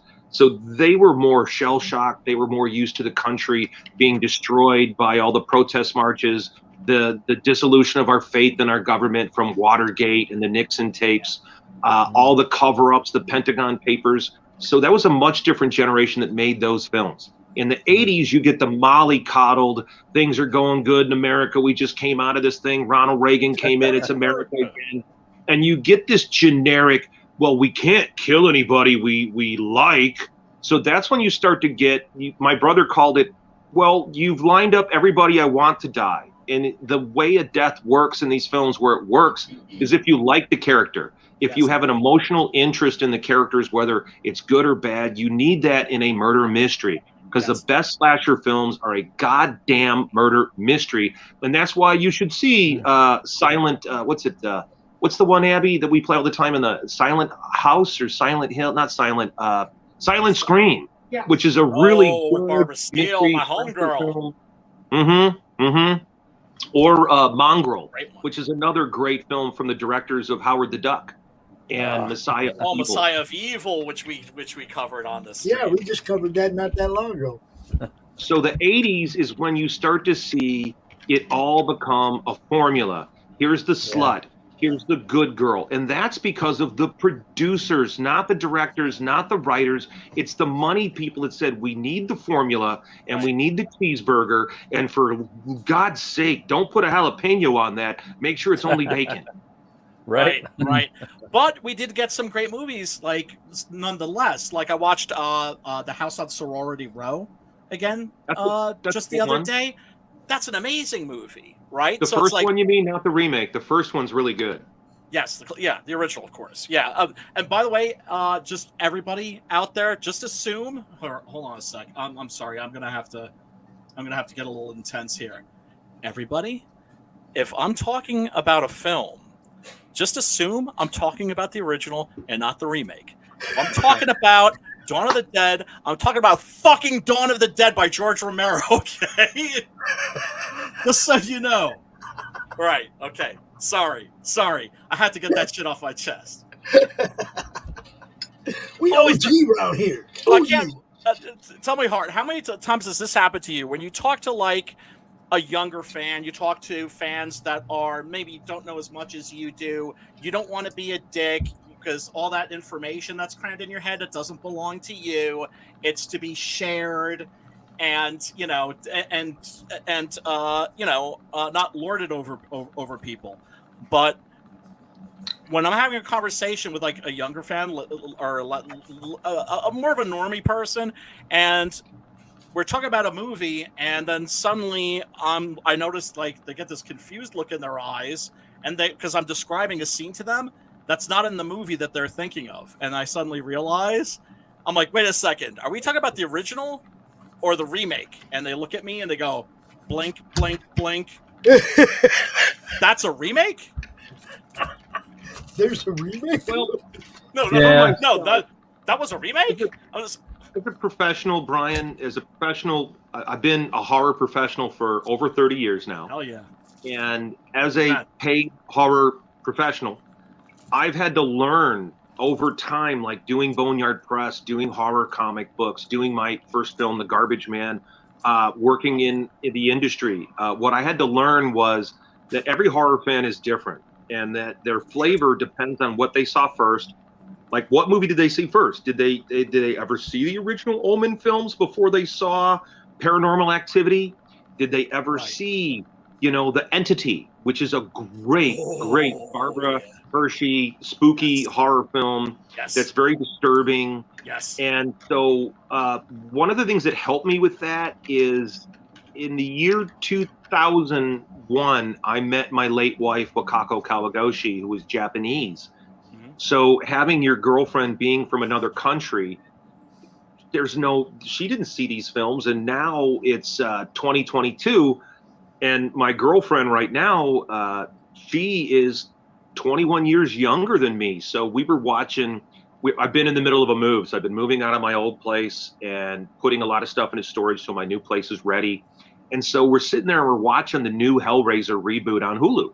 And as we're watching it, I realized Abby has not seen all these films. Yeah. She hasn't seen the Hellraiser movies, right? Yeah. And so you just got to understand that they didn't see it. It's not their fault. Like, is it my fault I haven't seen The Little Mermaid? Is it? Yeah, it is, because I don't have any fucking kids. Yes. So yeah. No, cool, good analogy. A lot of boners. I'm cool about it. So I try to. I haven't seen all this stuff. I don't know what kids' TV is like anymore. All this stuff with Disney grooming kids is really weird to me. I don't understand what the hell Disney's doing anymore. And I feel, and I was fine with, okay, Abby noticed like, wow, there's a lot of male nudity here in this Hellraiser movie. And I'm like, yeah, but there was in Fear No Evil too, because there was a lot of homoerotic themes. Yeah, there and the is. homoerotic themes were used as a way to make your heterosexual viewer uncomfortable, which is what horror movies are supposed to do, is make you feel uncomfortable. Right? And so you're going to push the buttons you need to push to make your audience uncomfortable. Like this whole thread about Freddy 2, we were watching the documentary about the main actor trying to claim that the whole movie's about gay themes, and I'm like, it's not. That's what you come out of it. And the fact that Robert Englund, he always brought that in because he was a child molester, meaning he's a child rapist and a child murderer, which means he killed boys and girls. He killed both. So it would make sense for Freddy to use these different sexual themes to mess with a teenager who's trying to figure themselves out and trying to figure out what their sexuality is. So those are the buttons you hit. And then you get these pundits who all want to say, oh, well, this is about this and this is about that. Well, it was for you. That doesn't mean it's about that for her. Exactly, because it's art. It's subjective. But I did see that documentary, and I remember the director of Friday, Nightmare on Elm Street Part 2, saying, "Look, I didn't tell that actor. I didn't say scream like a girl. The guy screamed like a bitch."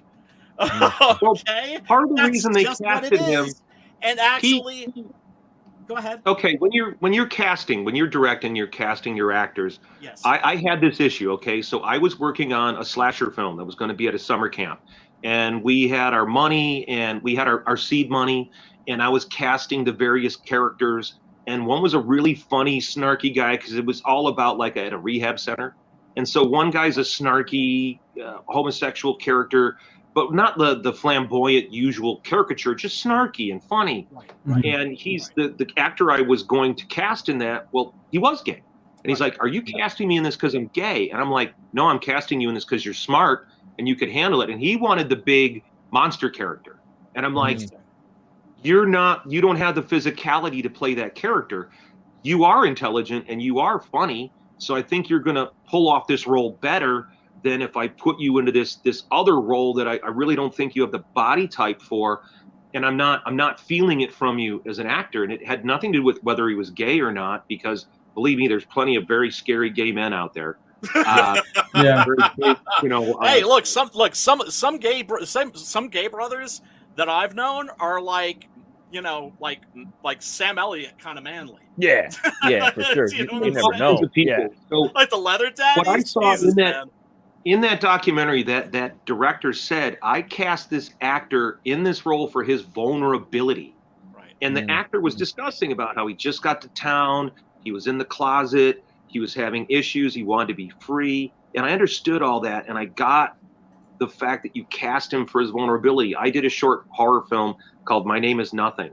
And there's one character in it that I cast him in there because his role is he's getting yelled at, he's in trouble. And in real life, this friend of mine, Kevin, he is that guy. He is that guy. So I cast him, and I'm like yelling at him, "You shit the bed, Kevin! You shit the bed, goddammit!"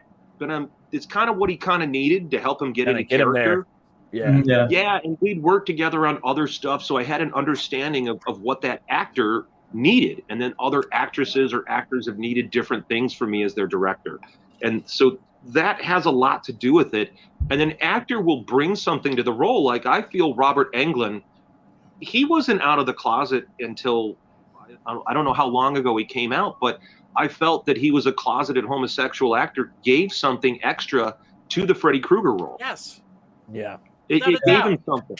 A certain sexual menace, for sure. And that's one of the things that I like about this movie is that it does tap into that. Like there's that scene where it looks like he's about to start fingering the heroine with his with his knives. I mean, in terms of images of sexual violence, can you get any more extreme than that?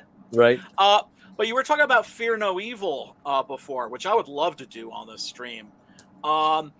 In that, I remember, I didn't notice this stuff when I was a kid the first time I saw it, and then I watched it again, recently when it came out on Blu-ray, and I was like, God damn, this is, and I had to look it up on IMDb. Like, was the director of this gay?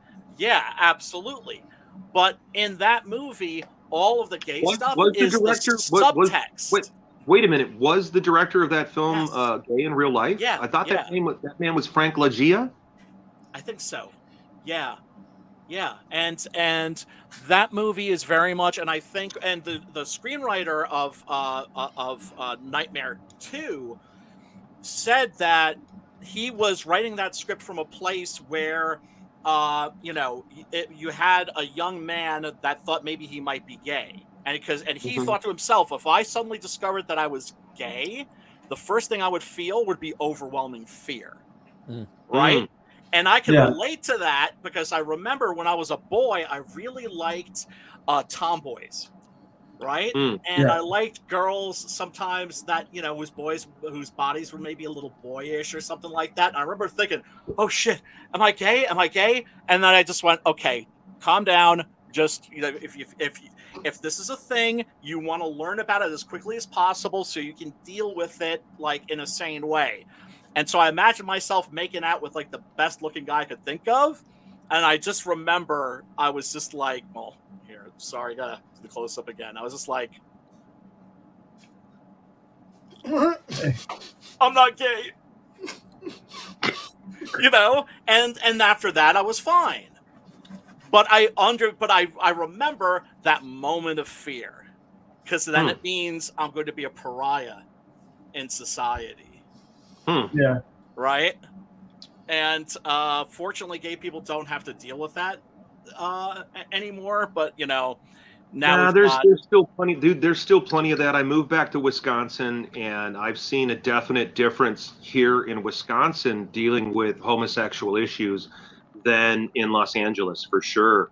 And being here, okay, like, all right, guys, a lot of times my fingernails are normally pink or colored, and I dress well, and I wear silk scarves. I wear suit jackets.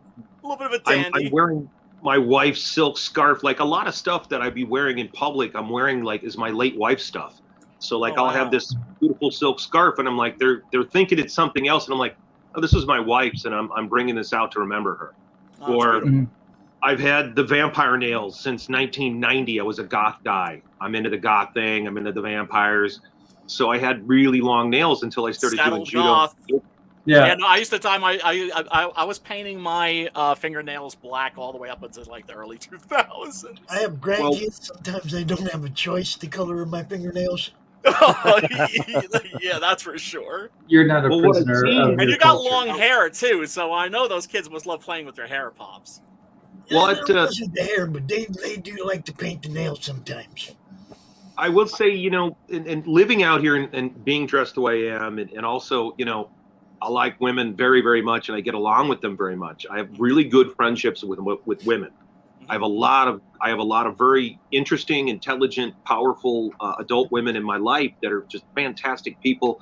They're great friends to have, and so here in town, as I've been living around here after my wife passed, and being all of a sudden I found myself single here, I had a lot of these weird closeted folks were hitting on me in a really weird way. Because I was used to Los Angeles where they just hit on you. You know what I mean? New York's the same. New York's the same. Pretty straightforward, Yeah. very closeted, weird, and there's a lot of angry, closeted men here. Yeah. And so I've almost gotten into Crazy. fist fights with dudes, and I'm like, Yeah. what's your... Oh. Yeah. Oh, I get this. You're in the closet. Yes. And you're having feelings, and you Yes. can't handle these feelings you're having, so you have to express yourself violently. I get it. I see what... Oh yeah, when I was going to college, I was in I went to college upstate New York, Binghamton. You know, like Rust Belt town, like heavy like redneck population. Yeah, very much so. So there was like no gay community whatsoever. That didn't mean that there weren't a lot of gay people. And I had long hair, and I was all gothed out, combat boots, trench coat, and everything like that. And you know, you didn't see guys like me in that town. And so they would see me, and they would think like, "Oh, okay, yeah, he must, you know, he must swing that way." And the thing is in New York, when a gay dude would hit on me, I'd be like, "Oh, I'm sorry, brother, I don't swing that way." They'd be like, "Okay, cool," and move on, right? Whereas in Binghamton, that would happen, and they'd be like, like there would be this moment where they were like, "Oh shit, this guy's gonna kick my ass." Yeah. I'm not getting that enough. Reassure them and be like, "Nah, bro, no, it's good. We're good. You know, I'm flattered, seriously, you know." But yeah, then you got the guys who are just also angry. They want to kick your ass. Yeah, because they want to kick your ass because they want to kiss you, but they can't kiss you, so they want to kick your ass instead. Can't kiss your ass, so I'm gonna kick your ass. And you know, the funny thing is, like, I've been around this.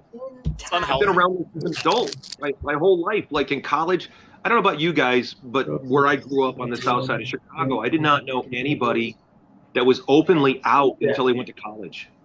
It wasn't until I went to college that I met anybody that was like openly out. Yeah, same here. Same here. Yeah, man.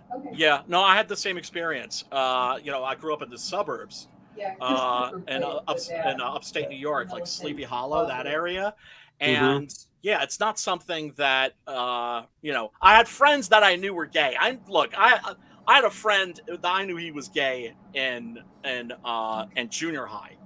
Okay. It's just like, as Fred Williamson would say, when he walked, he left no footprints in the snow. He had a nice little sachet, huh? Little sachet. Yeah. And he had a sense of, and he knew it. And he had a sense of humor about himself. Like, that's one of the things I always liked about drag queens. They're the type of people that actually, they're funny and they know they're funny. And, you know, you always get along with people that don't take themselves seriously. It's like, take life seriously, take your work seriously, take your relationship seriously, never take your own ass seriously. Real quick, just want to give a shout out to the chat. What up, Frankie? He says that the new Guillermo del Toro Pinocchio movie is vile and evil. Well, I love me some Guillermo, bro. I kind of lost interest. Awesome. I mean, yeah, dude. I told you a friend of mine like gave him a copy of a 6 Young Gorilla trade paperback. So that's dope. You got my number, Guillermo. but you know, he said that he was like the nicest guy. That he was like super duper mega humble. I met Guillermo at Laser Blazer in the Valley in Los Angeles when Devil's Backbone came out, and and Mick Garris, the director Mick Garris and his wife. Yeah, I know who Mick Garris is. We were all hanging out online just waiting, and I had a stack. I shit you guys not. I had a stack of Boneyard books like that big that I brought for Guillermo. And I gave him the stack of books, and I still have my Devil's Backbone DVD signed by him. And he was very genuine and very nice. And so is Mick Garris, by the way. If you guys haven't met Mick, Mick's a really cool, down-to-earth dude. I always got that feeling, always got that impression from him. I never liked him as a filmmaker, but I always got the feeling that he seemed like a really a chill dude. I especially liked the documentary.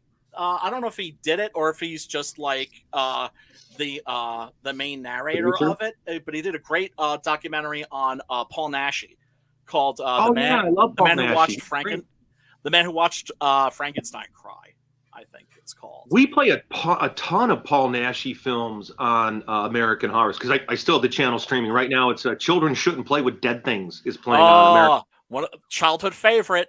That jam was on TV all the time. Like the late night horror shows, they showed that a lot. It's like even my normie friends at school knew that movie. I really like the director of that. Like he also did a really good zombie Vietnam film called Death Dream, I think. Death Dream.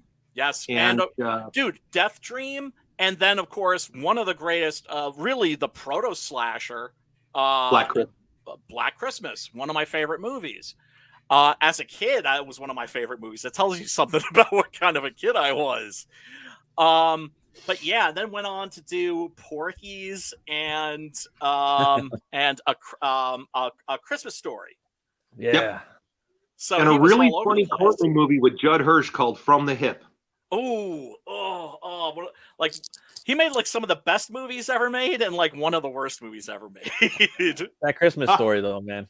I'm sorry. Yeah, no, I mean, diverse as fuck. Unfortunately, when he was producing Popcorn, that was like the early 90s where the horror was verboten, where D. Snyder was going out to promote his horror movie, and the studio told him, when you're going out on the radio stations and talk shows, don't use the H word.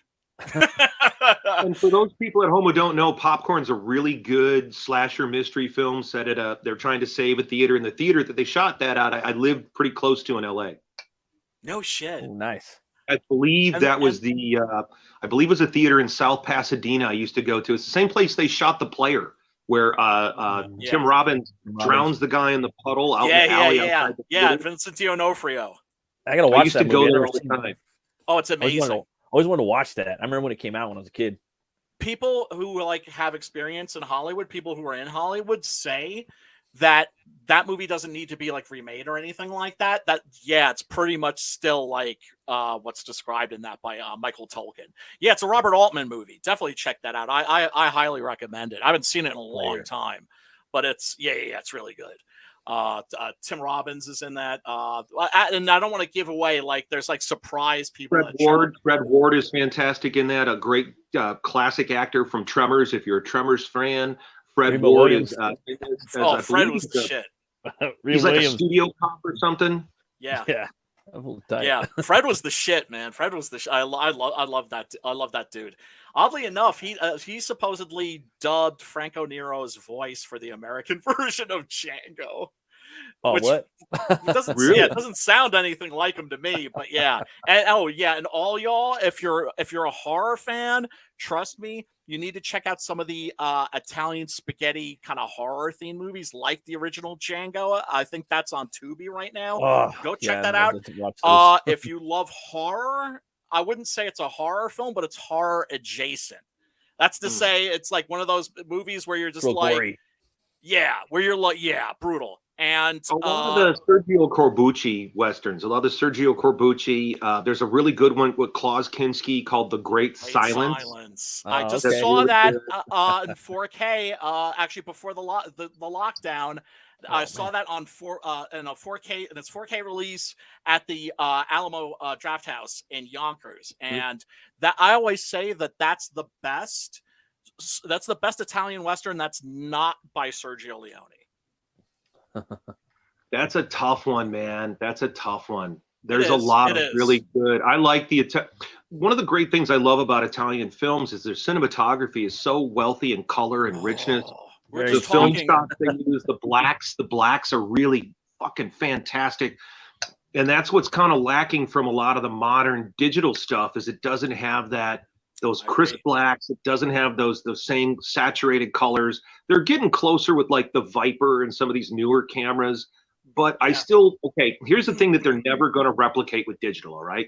The thing they must understand about digital is it is a mathematical representation of film. It's math. It isn't physical. It's a representation of what the computer thinks it is. Film, every image is its own still. every print is unique because it's a chemical physical process. So part of what makes film alive is every frame is slightly different, like life. Every frame is a little different, and it functions more like the human eye. The human eye can only see so much. It can only focus on about a 2-inch spot in front of it, and then you've got your peripheral vision. Your peripheral vision is better for it catches fast stuff from the side because that's what we need as an animal.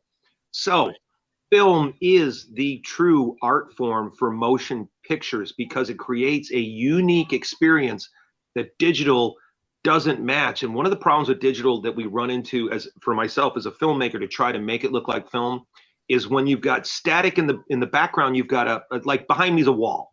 So how the math would save space for the compression is that blank wall behind me would be empty of information. There's nothing there. So if you go to try to put something in there, there's nothing there. Same with a lot of the blacks. You don't get a real black. You get like a gray. So that's fascinating. I didn't know me neither. That's brilliant. I never even knew that.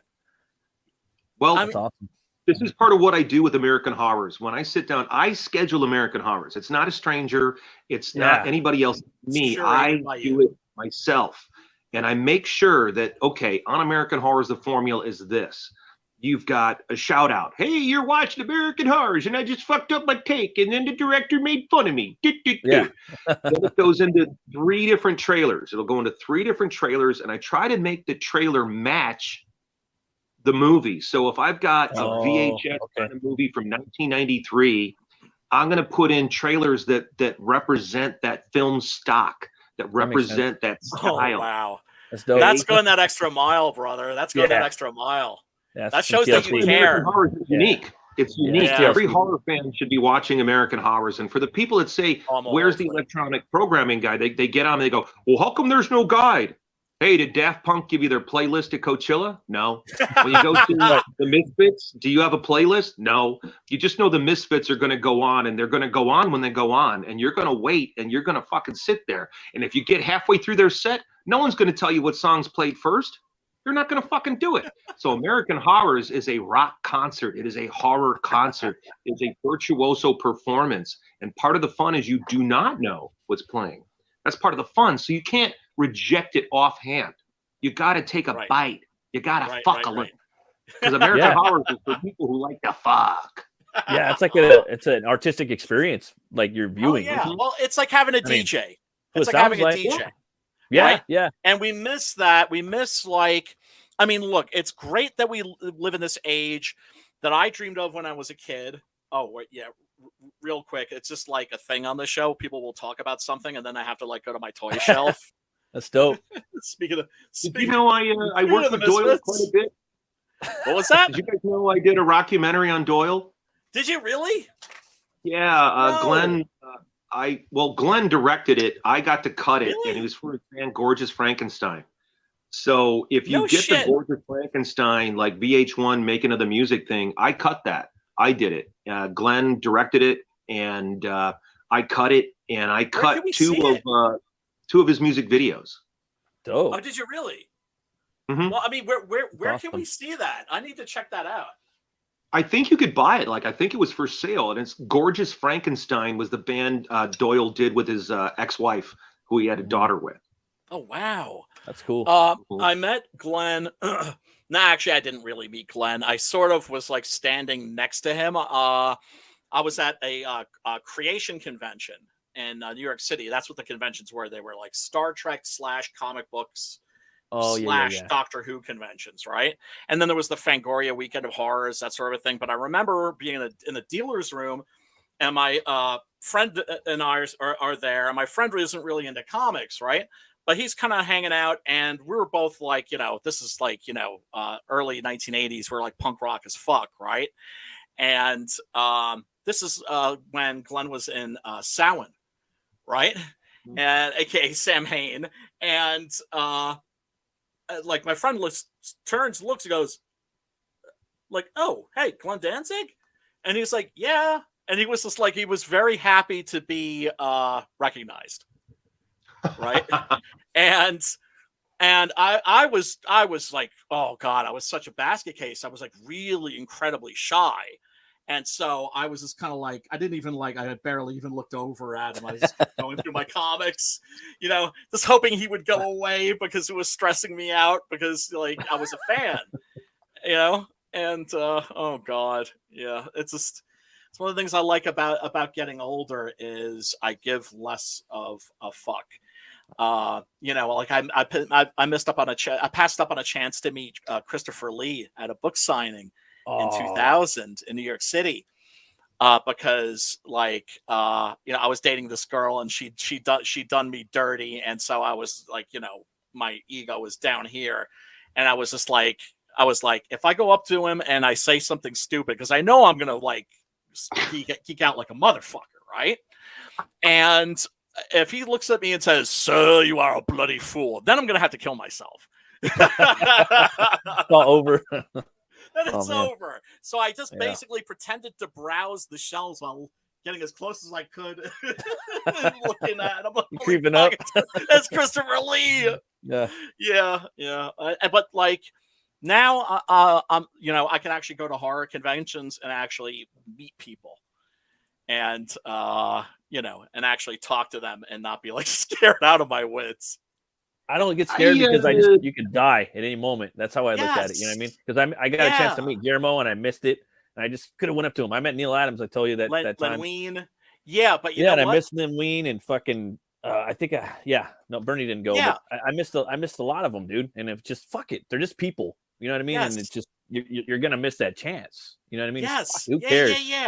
Yeah, now I don't give a fuck. Now I don't. I gotta admit, when I met Henry Rollins, I was very verklempt. My friend, I'm a big Rollins fan. I like his band. I'm a big fan. I'm a big fan of his poetry. I'm a big fan of the solo band, and I saw him do spoken word a ton of times in Los Angeles. Yeah. And so my friend was a photographer and was shooting him when he had his new band, and he was working with I can't remember the name of their band. They worked at Aaron's Records in L.A. And it was a great album. And they were getting ready to go out on the road. And Lauren was their photographer for the record label. And I was like the gear guy. I was handling all her gear for her. And I just kept my mouth shut and hung out because I didn't want to be that. I love your stuff, Mr. Rollins. You're the right. Wartime. So was that the name of the band at that time? Right? I think it was like pre or post Rollins band, Wartime, I think. Maybe it was just one record, I think, that he did as that. But it's neither here nor there. Just getting into like punk rock ephemera.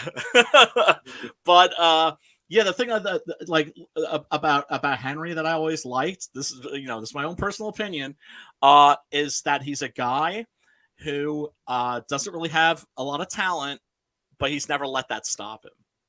But he's always he has no talent, but he's like, it's kind of, but he knows it, You are a dick. I'm calling you a big dick. But you see, this is why I'm a fan, is because he's just like, he hasn't let that stop him. He's just like, fuck it. And like Ice-T, like I love the attitude he has. He was like, I convinced everybody I was a rapper. I can't rap. Then I convinced everybody I was an actor.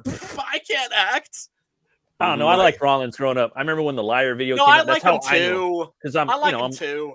And I was like, this is fucking bad. He's Superman and he's fucking ripped. And I was just a kid watching that shit. And I liked it. And I was cool, And then later on, I figured out who he was. And he's in video games. Like Def Jam Vendetta. He's a trainer in there. And then I went on to watch his movies, and then hearing interviews with him about how he is and just the stuff, how he trolls, fucking goes to different, like you were talking about how he goes to different countries when we're fucking going to war with them. Yeah, go over and there brings a hard drive with him. Yeah, loaded with music, and says, here's like a 75 terabyte hard drive. Take like whatever you want off it, but also take your local bands and put that shit on there. Mm-hmm. And so everywhere he goes, that hard drive just gets filled up with more and more and more music. That's pretty dope. And I could snap on Henry. I'm a fan for sure. Hey, well, dude, you speak your mind. That's what we do on here. You know what I mean? Absolutely. When we side quest like a motherfucker. Yeah. And but I like Rollins band more than Black Flag. I'll tell you that right now. I mean, I just like them more. Black Flag was overrated. I was never really a fan. The interesting thing about the Misfits. All right, on that note, I'm going to go get more coffee. I'll be right back. You got it, dude. We'll hold the fort. We'll hold the fort. The interesting thing about the Misfits was they were not popular when they were a band, or even like for a while after, because they were doing like melodic songs. They were doing melodic music, right? A lot of the Misfits songs, they're catchy. I like that shit. I like catchy shit. Like, me too. Like, I'm always gonna like it, but it's but gotta be that heavy, was a sin. Back and then, like the New York City punk rock, had to be punk. hardcore Had to be scene. punk. Yeah. Well, it had to be hardcore. It had to be. You couldn't. It couldn't be something that would that was catchy, that would stick in your head. look what Frankie dropped. Dude, Oh yeah. By the way, chat, I'm sorry if I have been. He just dropped it right now. Oh yeah. Let's see. The book Rollins and Danzig, a love story. No, where can I get that shit? Is that a thing? Is that? I'll tell you one thing, dude. I want to watch that new Danzig fucking horror western. I don't give a fuck type shit. I want to watch that shit. Oh, Perotta though, man, is so What's that? cringe. It's so cringe. I couldn't watch it. Fuck you! It's awesome. I've got that book, Henry and Glenn, forever. I know half the dudes that made that fucking book. That fucking book is fucking hilarious. It is so fucking funny. Anybody who knows Glenn Danzig will laugh their ass off. Now, some of it's just mean. But it is so fucking funny. Oh my god. Daryl Hall and John Oates as his satanic next door neighbors. Fucking great. Okay. You know what? I will actually give that. I'll give it another look. Look, I remember back in the Wizard days, dude. Like fucking Glenn Danzig was fucking Wolverine. Like everybody picked it. Like, oh, of course, he grew the mutton chops and everything. Yeah, do you remember that? Like that was like fucking street fucking nerd like wizard shit. Like Clint Eastwood's gonna be Cable. Yeah, and everybody wanted Danzig. He was like, that's why he was like right next to us at the comic book convention. Dude, you can fucking. He was flipping through comics. And you could Google that fool from that time, and you could fucking sketch him, and he would be Wolverine, dude. Like straight up.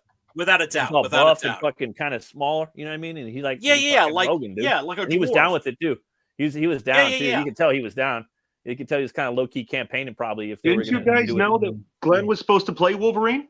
That's what I heard. I remember back in the day, like because he was low key campaigning, and everybody was down with it. You know what I mean? I heard rumors, but I never.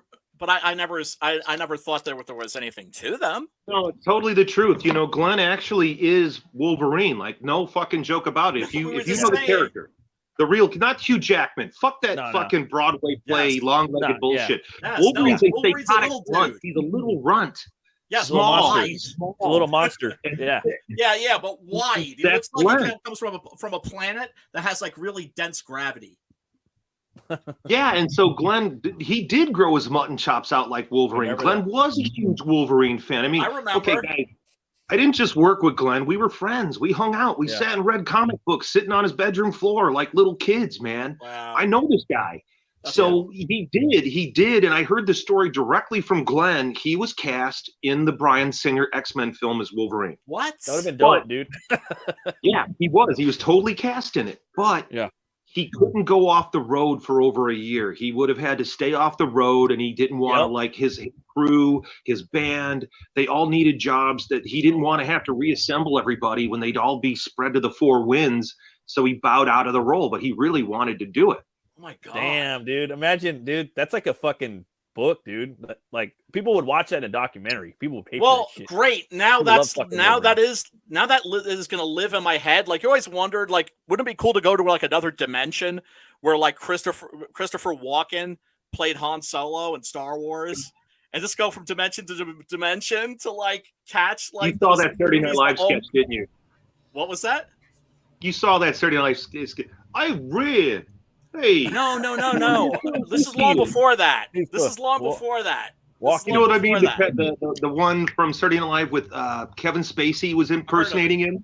Yeah, I remember he was doing him. I didn't see it, but I heard of it. But I remember, that's like, since learning that as a kid, reading about that in like Starlog magazine, I I was just, these are like non-existent movies that like live in your head. You'd always imagine. Or the Burton Cage fucking Superman movie. Yeah, that's with his fucking Hawaiian shirt, fucking tripping over everybody as Clark Kent. I would have watched the shit out of that. And fucking England was tried out for Luke Skywalker, and he lost the role to it. From my understanding, that did happen. Yeah. Well, and also Jackie Earl Haley tried out for Freddy, and he lost it, but he got his comeuppance in the remake. Right. Yeah. Which was dope. Good for him. Yeah. Without a doubt, he's an incredible actor. I kind of like some of the stuff in that movie, but it can't hold a candle to this, or even New Nightmare, or even the original. I love me some New Nightmare too. And New Nightmare was terrific. I like that. They had a lot of good stuff in New Nightmare. They had a lot of really good stuff in there. That was a fun one. That makeup right there. Right there. I wish they'd used this more, where he looks like absolutely demonic. He has like the pointed ears. He looks like a goblin. That's New Nightmare. Like they hollowed it down into like they galvanized what Freddy was in essence. You know what I mean? That's a very good movie. And they do the Pied Piper for the remake, because they're always trying to figure out the fucking essence, the origin of his evil, or what he's. Yeah, no, I love that.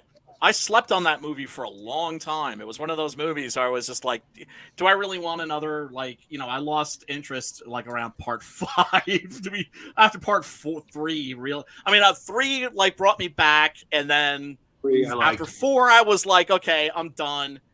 And so it was one of those movies that I just like I passed on, and that ends up, it's like you don't have a good excuse for not having seen it, but you just don't see it.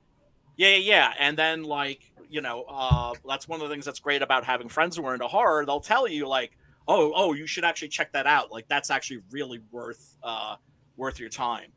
Did you see Jason X by any chance with Kane Hodder? Yeah, of course. Yeah, that's fun. I loved it. Like I love that. I got the. It's goofy as DVD, fuck, but the toy, the design, he's so fucking fun to draw and hard to draw because he's biomech too. You know what I mean? Right. Yeah. When he gets like fused with like turned into a cyborg. I could watch a whole movie of him just like going to another planet and like doing some weird shit, decimating like an alien culture. Yeah, it's so cool looking. Right? Like you'll have like these aliens and like the alien version of like Lover's Lane. Like we'll fight Predator or something, like Jason X versus Predator. You know what I mean? Or Aliens. Yeah. Like I'd fucking watch it. I don't give a fuck. Like that would be so cool. I absolutely would. What's great is that we live in this age now where the comic book crossovers are limitless, right? Limitless. Like, there was a Tarzan on Planet of the Apes. There was Predator, Tarzan versus Predator in Pellucidar in a Hollow Earth from the Edgar Rice Burroughs at the Earth's core. I'm not reading this. It's like I can't read it. Why? Why can't you fucking read that? dope. You know you want to love it. You're gonna read it. or they did Star Trek on the Planet of the Apes, and like Kirk and basically Charlton Heston's character. What am I blanking on his name? Like he's on the Enterprise, and he's just like, this is great. Like, you got a whole spaceship up here? I'm going to use it to nuke the Planet of the Apes. I'm going to shoot some photon torpedoes down there. And then he and Kirk get into a fucking brawl. Little bar brawl. Yeah, and I'm telling you, I'm sitting there, I'm reading the comic, and in my ears, I hear dun dun dun dun dun dun dun dun dun dun dun dun dun dun. Yeah, that's pretty cool. Right, but to get a movie made that's of like different. Star Trek Planet of the Apes crossover, that's different. That's different. Like so you say, Brian, you got to strip them of their money now. All these cool well, movies, ladies and gentlemen, since we're at this crossover stage, I'm going to bring this full circle around to Jeffrey Dahmer versus Jesus Christ. Thank you so much for saying that, because I realized dude, I got lost. I got like you helped suck us into like a vortex of like horror geekdom, and I lost track of time. But yes, let's take a look at this campaign. Pops, do you have that link? Or if one of you gentlemen would like to, let's see. Well, here's the interesting thing. While you guys are looking for the link, let me break down what I just found out today. Okay, I found out recently, we know that there's been an issue online with shadow ban and censorship. Yep. So I, in my lifetime, have dealt with a lot of censorship, and including with this particular book. The first book, Jeffrey Dahmer, an unauthorized biography of a serial killer, was released in March 1992. Then a reporter in Milwaukee bought the book, took it to the victims' families' homes, jammed it in their face on the front porch, ambush interviewed them, and then the whole debacle began. So all of a sudden now I became this bad guy publisher. I'm a guy right out of college. I had my art degree. I was a bouncer at a bar called Mabel's. I had just gotten my black belt in Taekwondo. And so I did this book on Dahmer, and I got sued by the victims' families. And the media jumped on me and said, hey, you're this terrible person. How dare you do this book exploiting these people? When the whole time the mass media was exploiting these people. The talk show industry were exploiting the victims' families. Yep. The community leaders portrayed in Netflix, Janetta and Arch Murchison, exploited the victims' families so they could get on television. And I became their bad guy. Blonde-haired, blue-eyed, white guy. Hey, bad guy. So I had to do 3 more books to pay for my legal fees. The victims' families sued me. Not only did they sue me, they sued the state so they could get his cookware and get the implements that he murdered their loved ones with so they could sell them. If you want to see that, I was on Larry King, and that video, I believe, is on the campaign. It's right on the campaign at Indiegogo for the Big Book of Dahmer. So I did these other books, and this is like 30 years ago, man. And these books really put me in the hot seat, and a lot of people are upset with me, and I became like the bad guy du jour. I was the guy that was like, you could point your finger at. Oh, that guy's the bad guy over there. It's like Scarface. You want to see the bad guy? Right here. Yeah. So say goodnight to the bad guy. Say goodnight to the bad guy. So let's skip forward 30 years because it's now 2022. So it's 30 years later, and I'm completely broadsided by this Netflix special on Jeffrey Dahmer. So the Netflix special comes out, and I didn't know anything about it. They used my work without my permission. They altered my comics without my permission. So they demonized me, called me a scumbag. In the meantime, you guys just did 10 hours on Dahmer, and you're demonizing me over a 24-page black and white comic book.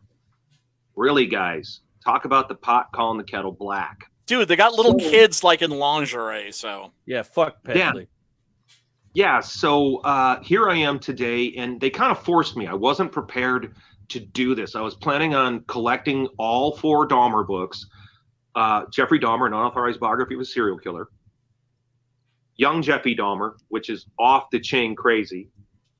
Dahmer Zombie Squad, and Dahmer versus Jesus. Jeffrey Dahmer versus Jesus Christ. Now, I did the 3 other books because I needed money to pay my lawyer. I got sued. So I had to come up with like $10,000 in 1993. That's a lot of fucking money, guys. That's a lot of money. So I had to do these other books, and all the money from the other books went into my legal fees to pay for them. So the books did all right. They sold enough to pay for my legal fees. I had to go through bankruptcy court in the year 2000 because my comic company kind of drove me under when the industry went down. And so now, because of Netflix, I had to ram into this Indiegogo thing and do this where I'm going to collect all the Dahmer books into one book so that people can read for themselves what these guys are lying about. They're lying about the contents of the book. The book is pretty good. The book is actually really well written. The satire, Young Jeffy Dahmer, is pretty damn funny by Eric Ganov. In Russian, Ganov means eater of pus, but it's a fake name. Eric Perukin, who is a professor of mine at the U of I in Champaign-Urbana. So we had to use a fake name so that the politics wouldn't have him lose his job over these assholes. Oh my God. Can I interrupt real quick right here? Go ahead. Just like last week or the week before, we had these guys that did this cover on the show. Yep. Andrew and Gabriel. Yeah. Yep. Yeah. We just had them on the show. We covered Father and Son. They were awesome. This is actually the one that I backed. Yeah, this is the limited edition cover. Only 50 copies are being printed and signed, and I'm about to add a bunch of signed editions to the campaign this week. I was going to do it today, but I had to deal with this. All right, we all know about shadow banning, and I had been told by several creators, and some of them are people that Pops hooked me up with. I was talking to Christine about it. She's like, Hart, you're shadow banned on Facebook. I'm not seeing this anywhere. And we've been concerned. We're like, man, we're not getting the donations we're expecting. And it's because Facebook has been hiding this stuff. They've been censoring me. And just today, I woke up and I found out that my entire account is restricted. My American Horrors pages, Boneyard pages are all restricted because I've been getting death threats. I've been getting threats over the book again. Thank you, Netflix. Thank you for your portrayal of my work. Because of you, I'm getting death threats again. How nice, assholes. So I would urge the people at home, and I would urge all of you guys to please help me. Please get this out there and crowdfund. Not on Facebook. Get on Twitter. Get on Instagram. Get on Jabberwocky. Get on other forms of communication because Facebook is restricting. Just the other day, I tried to hit the links, and it wasn't allowing me to go to the campaign. And it's disturbing, to say the least, because there's nothing in this book that should be banned. There's nothing in this book that should be censored. In fact, I think what they're trying to do is they're trying to blacklist me so that you cannot see their lies. They're lying. They don't want me to prove it. They want me to be silenced. They want me to be ostracized. And so I need your help. I'm asking for help from every host, from every fan out there who believes in free speech, that believes in the freedom of artists to create. And this is a book that's been around for 30 years. And I got hit on Facebook for a piece of artwork that has been used to promote this. If you guys scroll down, and you'll see a thing for The Garbage Man on this campaign. One of the things that's an add-on on this campaign, my movie, The Garbage Man, that I wrote and directed during this, right there, they said that art there went against community standards. And that art has been on these pages for the last 2 years. That's the poster and video box cover for The Garbage Man, which has been all over Facebook for years. That's fuckery. We're used to it. We're used to it. I just want you to know, I just copied the link out of the address bar and pasted it into the madness, and it's up. Thank you. Thank you. I really need help. I'm on my last week of campaigning. I'm just letting you know, I don't use their buttons. I copy and paste the address. Do you see what I'm saying? They can turn that button off. They can turn that button off, but they can't stop. I mean, they have to kill the whole thing to stop the actual address, right? Yeah. You see what I'm saying? Right. Yeah. Shadow banning isn't the same as banning, which is to say you can still back this, people. It's not like Private American that, got banned on Kickstarter. But, dude, we're using this work. Mike Barron was his Private American. Yeah. So we're used to fuckery, right? And now it's like the only platform that we're supposed to officially use is Indiegogo, and they're shadow banning us. And it's bullshit, and it's fuckery. Unfortunately, it's not rare. Thing is, you have a very modest goal for this. You're selling a really cool looking book, big book, and there's no reason why we can't get this across the finish line. And everybody, I urge you, if you don't back this book, first of all, back this book, bitches. But second, I just insulted the audience. Great. Back this book. But if you can't back it, share the link. Because sharing it to Facebook and to Twitter doesn't cost you a dime. And it makes a tremendous difference. Trust us. Yeah, it really does. When you, the person at home, says, hey, this guy is being censored. Hey, they're trying to take this guy down. We got to say no to that, especially all the stuff that we've been seeing with the Twitter files on all oh my God. Information, all the censorship. Hail Matt Taibbi.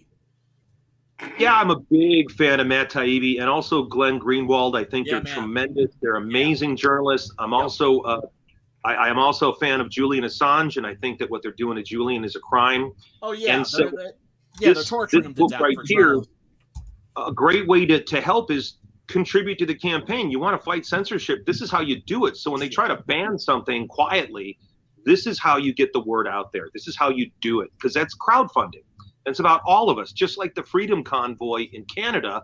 It's about all of us, and it's what they're afraid of. They're afraid of all of us talking to each other. They're afraid of us working together. Can I throw a spoiler on him, buddy? Go ahead, buddy. Go ahead. Jesus wins. No, I mean, like, look, I'm looking at this, right? And I'm a Christian. And so I'm just like, now so I look at something like this, I'm just like Jeffrey Dahmer versus Jesus, and he's just like knocking Jesus so hard in the jaw that his like crown of thorns is flying off and his head's practically spun around. I look at this, I'm like, dude, really? Come on now. But I would never say this should be forbidden. I drew the cover. Jesus wins, though. I'm just saying. I drew it. I know. I drew the cover. Okay, No, here's why this cover is this way. Listen to me. The reason the cover is this way, it's meant to be provocative. Yeah, of course. No, I get it. No, I get it, dude. Trust me, I you need someone to go, oh, what is this? And that's how you do it. But in the Netflix special, I get it. in episode 10, yeah. In episode 10 of the Netflix special, a big part of this is an answer to them. Like, hey, guys, you portrayed this book and you lied about it. So I want this out there and available so people could see, A, the book is good. B, they lied about it. So in episode 10 of their Netflix Dahmer special, they've got portrayal of three of the victims' family members who are on these talk shows with me. So I know these women. I know them. Spent time with them. I've talked to them. When you're on these talk shows with these folks, you spend time backstage. Right. There's time in between camera breaks. You're talking. Right. So, A, their portrayal of these victims' families is garbage. It's exploitive. It's bullshit. Their portrayal of Arch Murchison, bullshit and exploitive garbage, fantasy land. So in episode 10, they've got three of these ladies sitting around a table, and they're going, oh, what are we going to do now? Well, we should sue somebody. Well, we tried that, and that didn't work. And they go, well, look what he's up to again. Now he's making Dahmer a superhero. Oh, no. And they bring out the book, and they're looking at the book, and they hand it around the table, and they're all talking shit about me without naming my name, of course, because then I have an actionable offense. Right. Then I can go after them. Right. So then they altered the cover. So they photoshopped the cover a little bit, and not a lot, just a little bit. And then the third lady gets the book, and she's got it, and you can see the cover where Jesus is getting hit. She goes, oh, Lord, I'm not going to read this book, but I hope Jesus wins. Well, the producers of this show know that Jesus wins. They know this. This isn't a secret. Yeah. You feel me? So they portrayed this on purpose so the audience will have a bad guy. I'm the bad guy. What about the people who produced this exploitive piece of shit? What about them? Right. Right. Are they shadow banned on Well, you know what it Facebook? is? You know what it is, too?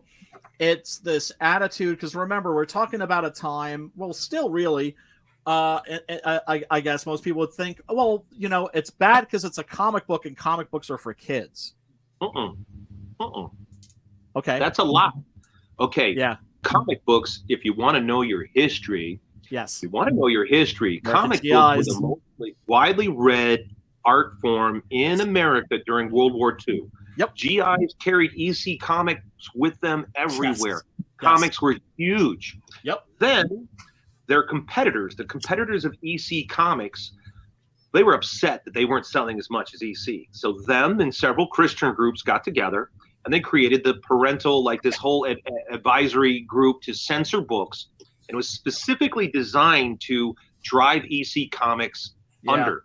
Frederick Wortham and Seduction of the Innocent.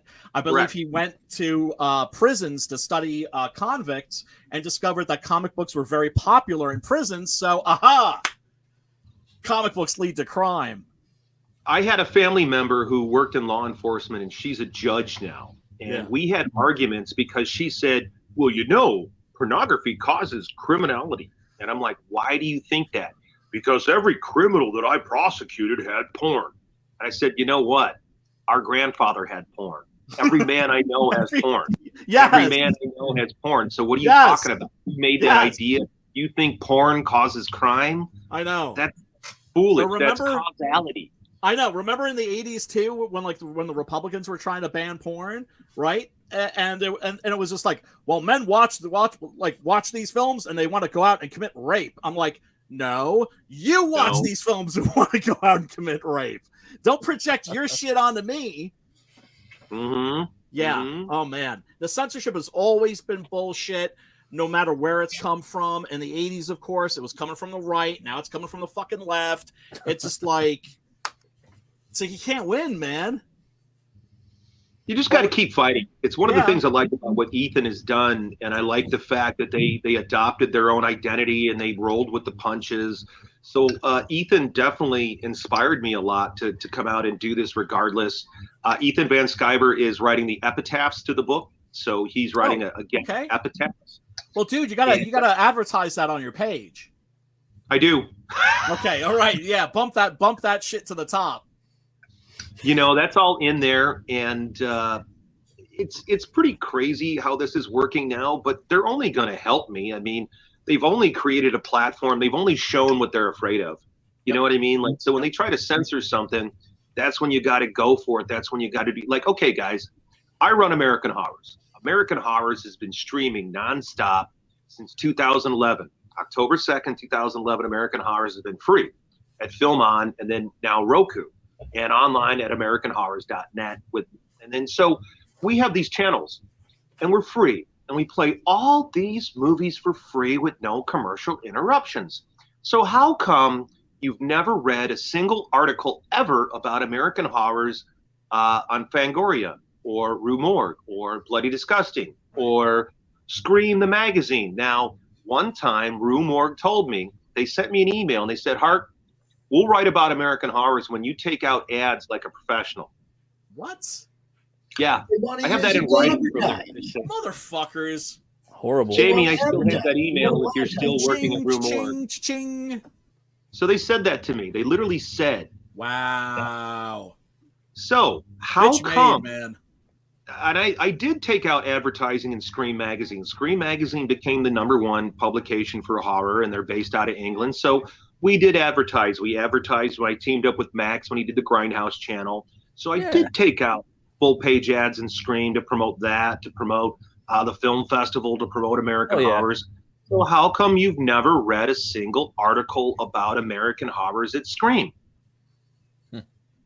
And we have a show from Ireland that's on for the last 6 years, Gorecast. So how come there's been nothing about us in the media about this? It's an honest question. I'd like to know, because we had 8 million viewers last year. Our average watch time per viewer was 32 minutes, I believe. This year, I just checked on my Roku the other night. Average watch time on American Horrors is 39 minutes per viewer. That's kick ass, guys. So if I got this viewership, if I have this amount of hang time, people watch and want to hang on the channel, how come you haven't read about us anywhere? How come you've never read in any news magazine that Billie Eilish grew up next door to me, that Billie Eilish is in the opening credits of the American Horrors TV show? How come that has not been made germane to the public? Ask yourself that question, then say, Hart, you've been shadow banned for a long time, my friend. No, you've been media blacklisted for a long time. Yeah. That's way deeper than shadow banned. Yeah. Fellas, I'm sorry. I just need to nip upstairs really quick and get a refill. I got What are you drinking? What are you drinking, Brian? Right now, water. I need to get like some some tea, but we'll be right back. You boys, just hold it down. And hey, I'll do the sales spiel. You guys get on this Dahmer campaign. Contribute. If you can't contribute, share. Talk about it. There's a $5 tier. If you just want to throw in $5 in the kitty, that's cool too. If you want a digital version, it's $20, guys. If you want to get the trade paperback, it's $35. I made a point to make this affordable because I want fans to be able to read these books. It is important to me that people are able to read the product. And we're having 4 different covers. They're the original covers. So there's 4 different versions of the book. You've got the classic Dahmer bio cover. You got the Young Jeffy cover. You've got the Dahmer Zombie Squad cover. You've got the Jeffrey Dahmer versus Jesus wraparound cover. And you've got this killer limited edition cover by Andrew and Gabriel Is it Mangum? Yeah. Mangum? Okay. Those guys did a killer job on this book. We're talking about doing more work together. We are going to be collecting the Kill Image and Kill Marvel book together. And those guys are going to work on variant covers for that. But right now, we're almost there on the campaign. We're that close. We're just a couple of a bit shy from hitting, and we got like what, 5 more days?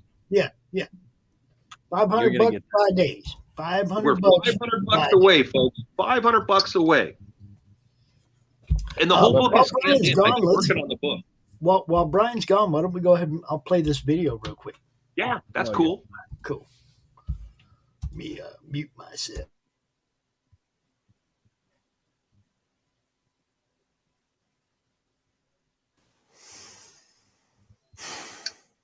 I don't know how they fucking talked me into this, but I grabbed this goddamn shirt. I have a box in my mom's fucking attic, and Jesus Christ, I look like a sausage link. In the underground lair of an upstart publisher, the saga of Jeffrey Dahmer unfolds in the pages of a not-so-comic book. It's something you can't get anywhere else. I mean, if you like the truth, if you like something a little bit different, something a little bit more fresh, a little bit more bloody, we've got something. Outraged families of Dahmer's victims have successfully sued to block further publication of the strip. We find that this book written by Mr. Hart Fisher, it's a shame. We might find what he publishes absolutely repugnant. But here in America, you're allowed to publish and print whatever you want. We have all kinds of books about all kinds of murderers. We have movies about Adolf Hitler. What right does a group have to go and try and ban the publication? Art Fisher is being sued by family members of Dahmer's victims for using their names and likenesses in his comics. But Fisher says his real concern is with the family's determination to have the comics banned. Basically, the only reason they're here is so you can profit directly on their pain live while it happens right here. That's the only reason they're here. You brought them here for one reason. She's not profiting. I'm not profiting anything. She's making thousands and thousands of dollars by you crying on TV, suffering on TV. I did a comic book about a killer as a journalistic exercise. We let you know that we do not like your comic book. The whole talk show industry is based on festering wounds. You take people, you exploit them right there. Did you try to sue over this? Yes, I did, and I lost through the First Amendment, and I've had that up to here, too. If it does bother her heart, what's the problem in apologizing? Well, the problem is this. Why don't you go out and create your own product? And write a book on what it's like to be a black called a Caucasian who becomes a victim? Something like that.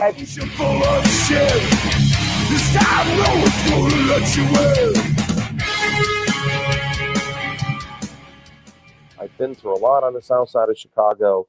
So when it came time to do my own comic book company, well, Boneyard Press was about that primal scream for life in the face of death. I remember sitting in my father's kitchen. We were having breakfast. He lived in Country Club Hills. And, and he's like, so this company you're doing is Boneyard Press, huh? Yeah, Dad. Yeah, it's the Boneyard Creek in Champaign, right? It's the Boneyard Creek. And I'm like, no, Dad, it means my back is against my grave and I'm going forward or I'm going to die. I'm going forward or I'm going to die. That's where I'm coming from. This is what I'm doing. If I don't succeed, I'm going to tumble into my own goddamn grave. So I'm going to go over everything and everyone in front of me. Boneyard Press, their titles include Dark Angel, Bill the Bull, Outlaw Nation, Jeffrey Dahmer, the unauthorized biography, Kill Image, Kill Marvel. He's no stranger to controversy.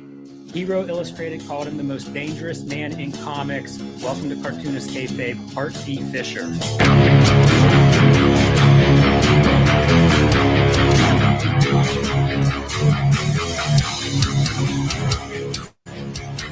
Holy shit, we're funded. Daddy, we're funded. We're fully funded. This Holy fucking shit. thing's a large. I mean, this thing's tighter than the last one. You guys think this looks better? Yeah, it doesn't show as much. It's black. You guys are high. It's a large. It's slimming. What do you mean slimming? It's slimming. You don't look sausagey. All right, you fuckers. Let's roll this.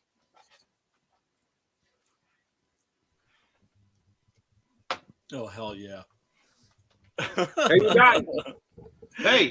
That was awesome. Yeah, what's up? Fuck Facebook. We're funded. We're What? funded, guys. Oh, Fuck around? Dude. We did it. We fucking did it. Thank you, Pop. Thank you, Brian. Thank you, crowdfunding people. We're fucking funded. What's up? Thank you, guys. Hell yeah. There you go. Every now and then, Brian gets some shit funded. We do what we do. Fuck you, Facebook. That's Fuck you, fucking Facebook. awesome. Fuck you, Facebook. That's what's up. Holy shit. Oh, okay. I gotta find the Yo. Vanilla Ice dance now. Dude. All right. Right now, you This- are on the Still Toking Facebook group, Heart. You're on Brian's Facebook page. You're in the Madness.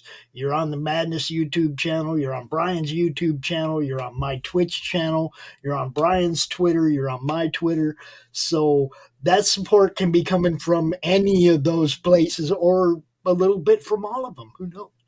You know, man. we're man. just- Oh, my God. Oh. that's why we're doing this expansive Absolutely. network thing. Yep. You know? Yep. Hell yeah. Folks in the chat, thank you so much. You came correct. This is the second. Thank you, guys. Man. Fucking thank you. Seriously, Hail. folks? Yeah, hell. God, I wish I had some whiskey. I'm just drinking coffee. Fuck. I'm drinking tea out of a bullet cup, so don't feel bad. Yeah, we no, don't have Brian got- anything in the Brian got house me on except that for tea. like this much Irish cream, like Bailey's Irish cream. I can't drink that straight. Yeah. Oh, Dude, thank you, everybody. Thank you, man. That's Oh, thank you, what guys. That's Hail. what this is about. that's No what this shit. is about. Absolutely, You know- man. Creators helping creators. In my career, one of the toughest things to deal with is this kind of censorship, right? Yeah. Part of the reason I created a television network is so that I would have a voice. After being destroyed, having my family affected by the lies of the mass media, having my mother, who worked for the Department of Public Aid in Illinois, helping out with welfare stuff since 1969 and being harassed over this Dahmer stuff. My mother was harassed over this. My family was harassed over this. My house was robbed over this. I had death threats over this. I have had, and my girlfriend was raped and murdered in the middle of making this thing and doing this. So it's not like I've never lost anybody. I have. Jesus, dude. I'm So so sorry to hear when that. you had the second largest distributor in comic books, Capital City Distribution, burned over 1,000 copies of the Jeffrey Dahmer bio book. When you have a distributor buy your book from you and instead of giving it to the stores, they burn it, how do you fight that? So this is what I've been dealing with for 30 years. So I'm really moved. Thank you, people at home. Thank you, all the supporters of this campaign. I'm deeply moved by this because we have to stand up together. Yes, we got to do. do it together. Preach, brother. I'm telling you, man. I'm telling you, this is the way. But I'm sorry. I gotta play this, man. I'm feeling this. I'm feeling the spirit, man. Holy Ghost power! I said Holy Ghost power! Power to change you when you don't want to be changed. Power to remake you when you don't want to be remade. Say hallelujah!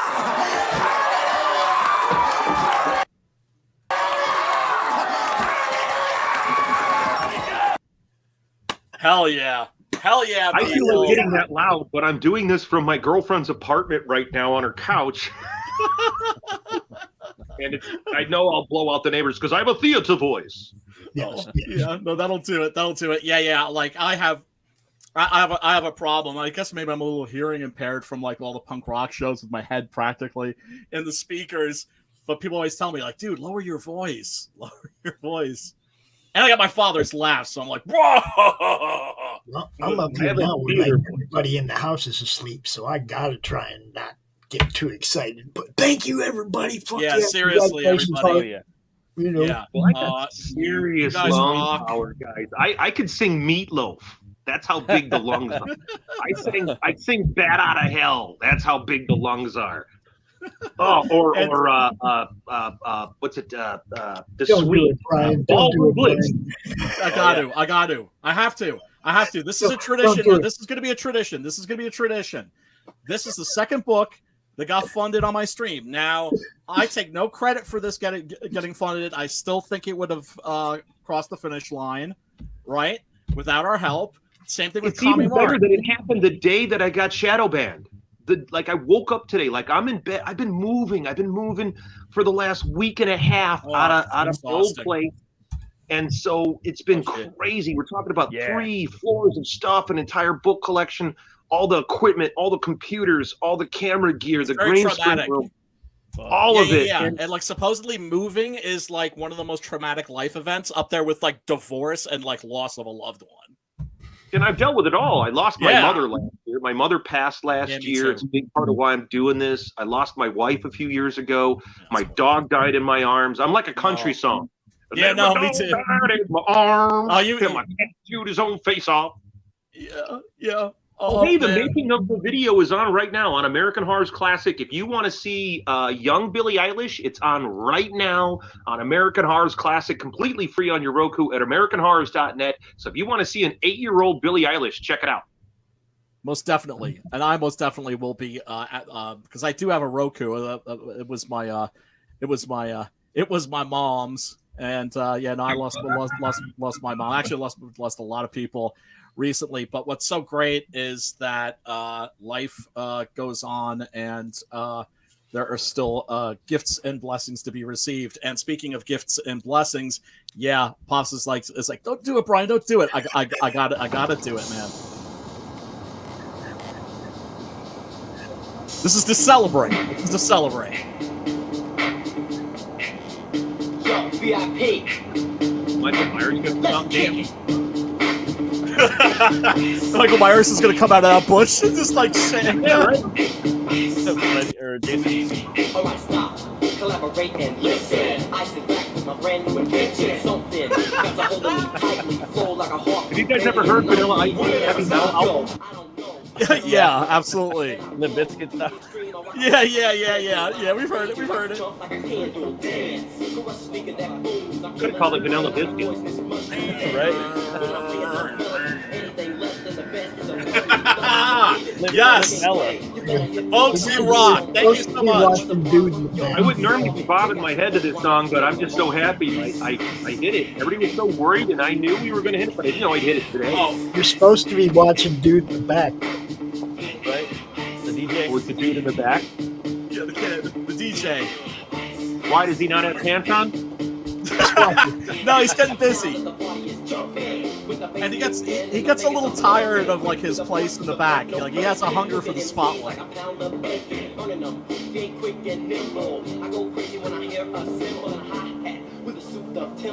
Oh man, I remember when that shit came out and people were like, "He's the new Elvis." Elvis. I hated that stuff. And that killed his Cool as ice. Have you ever seen that piece of shit? Yeah. Yeah, I mean, I got one of my main like Mac lines from that movie, which is to say, I go up to chicks and I go, "Yo," like if I see if a lady that I desire is with a guy, I'll go up and go, "Yo, why don't you ditch the zero and get with the hero?" No, actually, I don't actually do that. Trying to get away from the jack. Please on the scene, you know what I mean? They got up, we're running over the beat. If there was a problem, yo, I'll solve it. Check out the hook with my D. Yeah, we gotta get the kid. There he goes. There we go. Get the kid. Here he goes. Come on. Get Junior up in Let's here. get out of here. Word to your mother. I had to have somebody explain that to me. Like, I had a friend that was like really into rap, but like, obviously like hated Vanilla Ice. But it was like, when he says "word to your mother," what does that mean? And he was just like, "Oh, like tell your mother I said hey because like I banged her." Well, isn't that Marky Mark thing? Like Marky Mark, that was his whole thing. Word to your mother. Mark Wahlberg when he was doing Marky. Oh yeah, Marky Mark. Yeah, the underwear ads. Word to your mother. He's a the one that taught them how to do this. The king must have moved.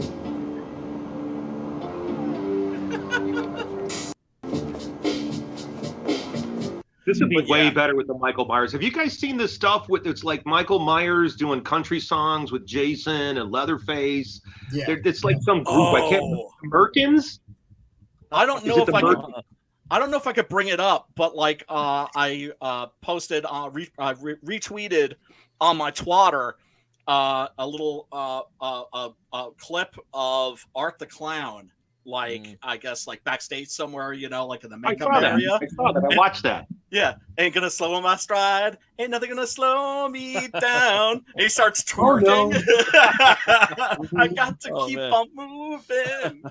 When you're on set, it gets late. You know, you're working lots of crazy hours. Do any of you guys make movies? I have in the past. I wouldn't say made movies. I've made like short films back in the Disney. When you're shooting, it's a lot of fun. It's really it's like this is fun. We're having a live conversation here, and it's exciting. And when you're making movies or making shorts or making music videos, there's a lot of long hours, and it gets goofy. And you're all hanging out together, and that's really that's part of the fun. Like for myself, I actually had to pare down my crew a little bit because we were getting too into like getting loaded and partying while we were shooting. Really, like strip it down and like boys make are it misbehaving. Yeah, and the shoots would go on all night long. Yeah. Oh my God. Yeah. Well, I mean, like, I don't know if you guys have seen. I do this character. It's Jason. It's Jason Myers, and he's Michael. It's Jason Voorhees's dumber little brother. Okay. And I've got like the hockey mask. Is the hockey mask over there, Abby? Around here? So I've got the hockey mask, but it's too small for my face. I'm wearing an outfit that's too small, and I'm upset because there's nobody left to kill in Camp Crystal Lake. It's Christmas. There's nobody there. And so these short films are playing on American Horrors, and they're like bumpers. Okay. So we do a lot of short horror films, and it's lots of fun. I have been a bad boy because I've heard of this channel and I haven't checked it out yet, but you can be damn sure I am going to be checking that out. I am going to be adding that to the Roku upstairs, and I actually just bookmarked it down here. So yeah, I'm definitely on top of that. And we're looking at a promo right now with Cleve Hall and Constant Hall from Sci-Fi's Monster Man, the late great Cleve Hall. Oh wow, yeah, man, let me check that out. Brian, you guys are going to love this stuff. You guys really are. I'm really glad I came on the show. Brian, thank you for having me on. Pops, thank you for suggesting this. I've really had fun talking to you guys. Well, see, that's what I was just going to say. We should probably not dip too deep into your well of knowledge and have you come back out every now and then. Oh, dude. Yeah, no. The well of knowledge is bottomless, ladies and gentlemen. You should. I have so many crazy stories that, think about it. I was friends with Glenn for so long. I mean, I haven't talked to Glenn since I left LA, because that's kind of the life. You run into people, different people, like did a music video for Obituary. That was a lot of fun. It's the only video that all the band members liked. Oh, that's wow. That's got to be gratifying. Yes. And same with Glenn. Like, okay, folks might not know. Okay, I was the editor at Perotta. Managing editor. I co-wrote A Taste of Cherry, which is banned as obscene material in Oklahoma to this day. Damn. Yep. And I cut for Glenn. I cut Glenn's first short horror film, She Only Likes Men.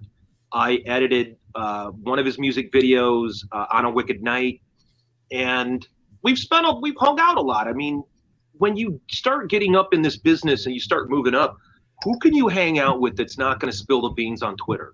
Who's not going to fuck you over and do a tell-all book for a quick bump? That's one of my problems with Kevin Smith. I have a problem with Kevin because he didn't hold his water. All the shit talking he's done, and he's betraying actors and directors and producers' confidence by doing this. So when I tell you guys a story, I'm pretty confident it's okay. The stuff that is in here that I don't tell you is the really dangerous shit. Well, the backstage stuff. The illustrator on my book, Six Gun Gorilla, Preston Acevedo, That's a great title, by the way. he had an experience with Kevin Smith. right? What was it again? I think that like Kevin Smith didn't want to pay like the extras or something like that, or Correct. didn't want to pay Preston for something. The extras, and he's like, wait a second. Yeah. So like you're all about like screw the man, but now you're acting a lot like the man. Yeah. And although he kind of like, got a little bonus because the very first name that comes up on the end credits is Preston's. But yeah, he didn't have a good experience with Kevin Smith. My problem with him is, and I don't know him personally, so it's not like a personal beef. But look, if like he didn't care about He-Man, I don't care about He-Man. But if somebody came to me and said, "Hey, do you want to write a He-Man animated series?" I'd be like, "Fuck yeah!" It's it's high fantasy and everything. I'm sure there's something I could find there to get into.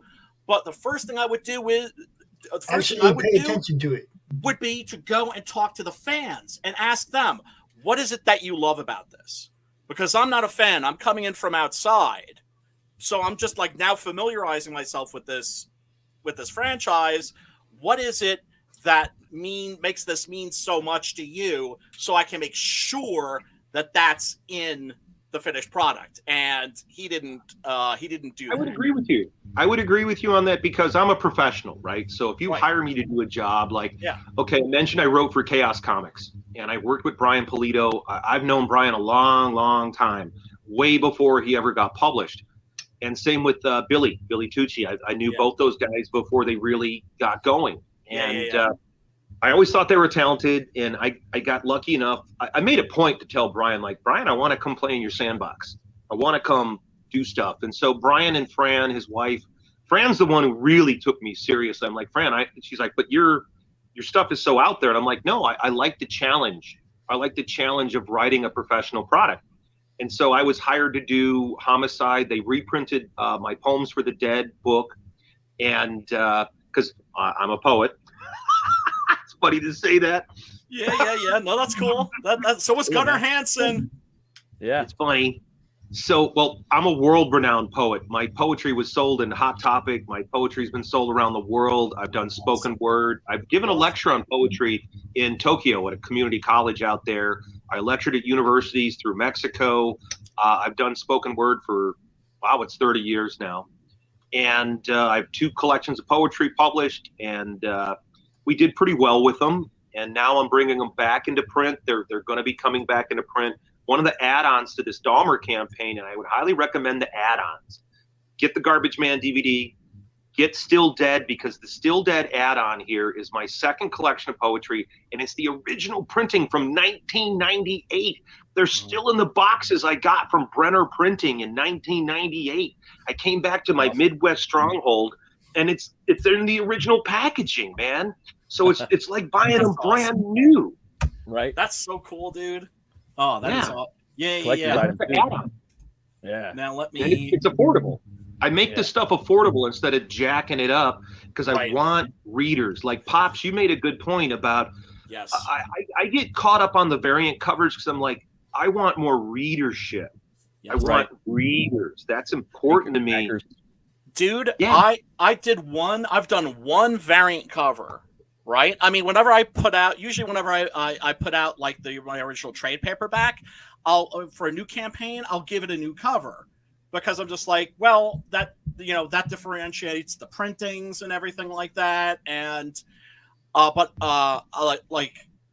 not saying variant covers are double dipping, but even doing one variant cover to me felt like double dipping. Do you know what I'm saying? It's like it's about one thing, and that's getting your book into as many hands as possible. That's how I feel about it. And with the Dahmer book, I felt it was important. Like, okay, the young Jeffrey Dahmer book only had a 4,000 print run. It wasn't huge, so it's very rare. So I thought that was a good one, a variant cover. I have that somewhere. That's in a long box somewhere. I'm telling you, dude. I'm gonna have to dig that shit up. I drew the cover to that one too.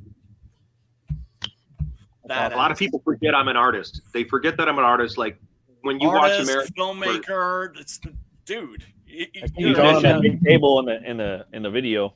That's a big spread. You're a used to have him. Renaissance man, brother. And, real quick, not to derail this conversation, but I just like I'm feeling festive. You got to show the twerking, don't you? Yes, but also, like I said, I'm feeling festive that we got your book Dude, funded. I hit my goal. I'm so blown away. I'm so thankful. Thank you, folks. Yeah, so am I. Thank you, folks. But yeah, you gotta see the shit. Is the audio coming through? No. Oh, god damn it. Be down. Here, I'll sing. I got to keep on moving. That's Workifier, dude. I don't know why. I saw this this morning, and it just made me like ridiculously happy for some reason.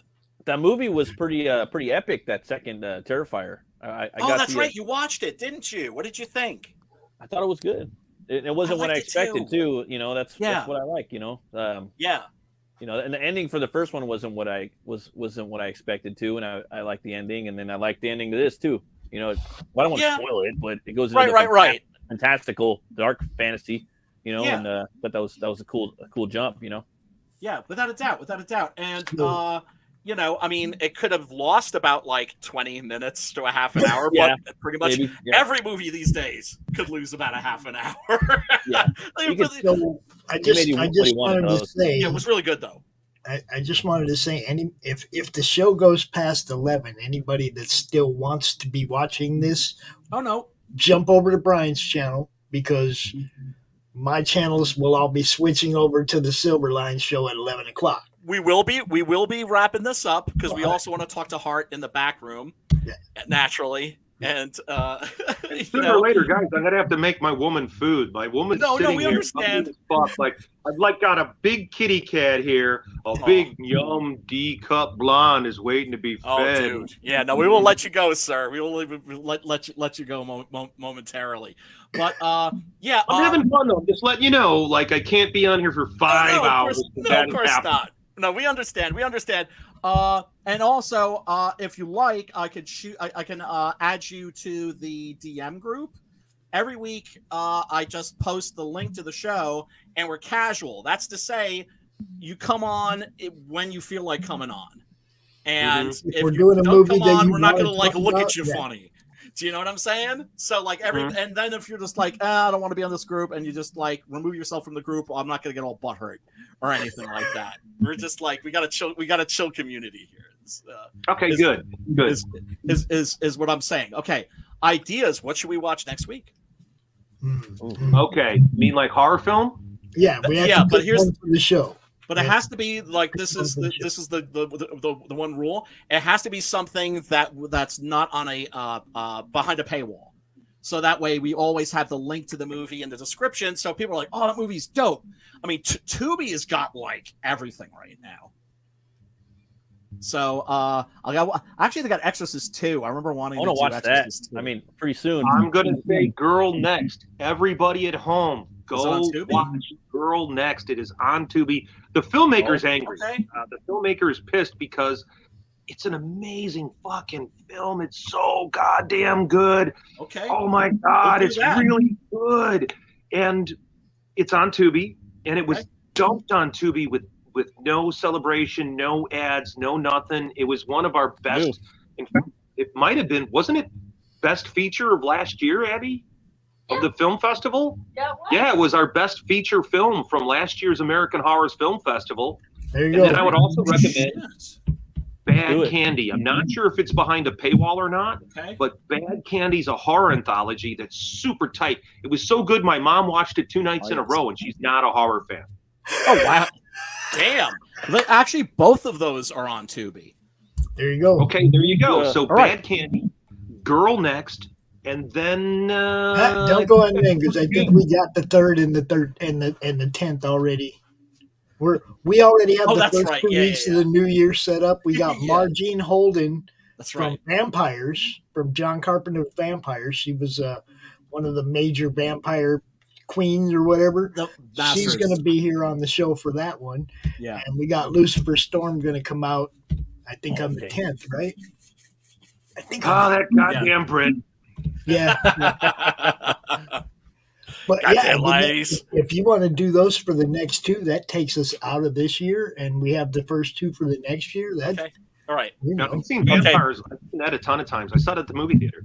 Oh, well, dude, you're absolutely, of course, welcome to hop on that stream or any stream that we do, because you're one of us, dude. Yeah. One of us. Google gobble, Google gobble. And everybody in the chat, thank you so much for hanging out. We really do appreciate you. Once again, go back Hearts campaign. Thanks for getting them over the bump. We appreciate it. Yeah, you folks are the shit. You folks are the shit. We love you. Okay. All right. We'll talk to you. We'll talk to you next week. So until then, peace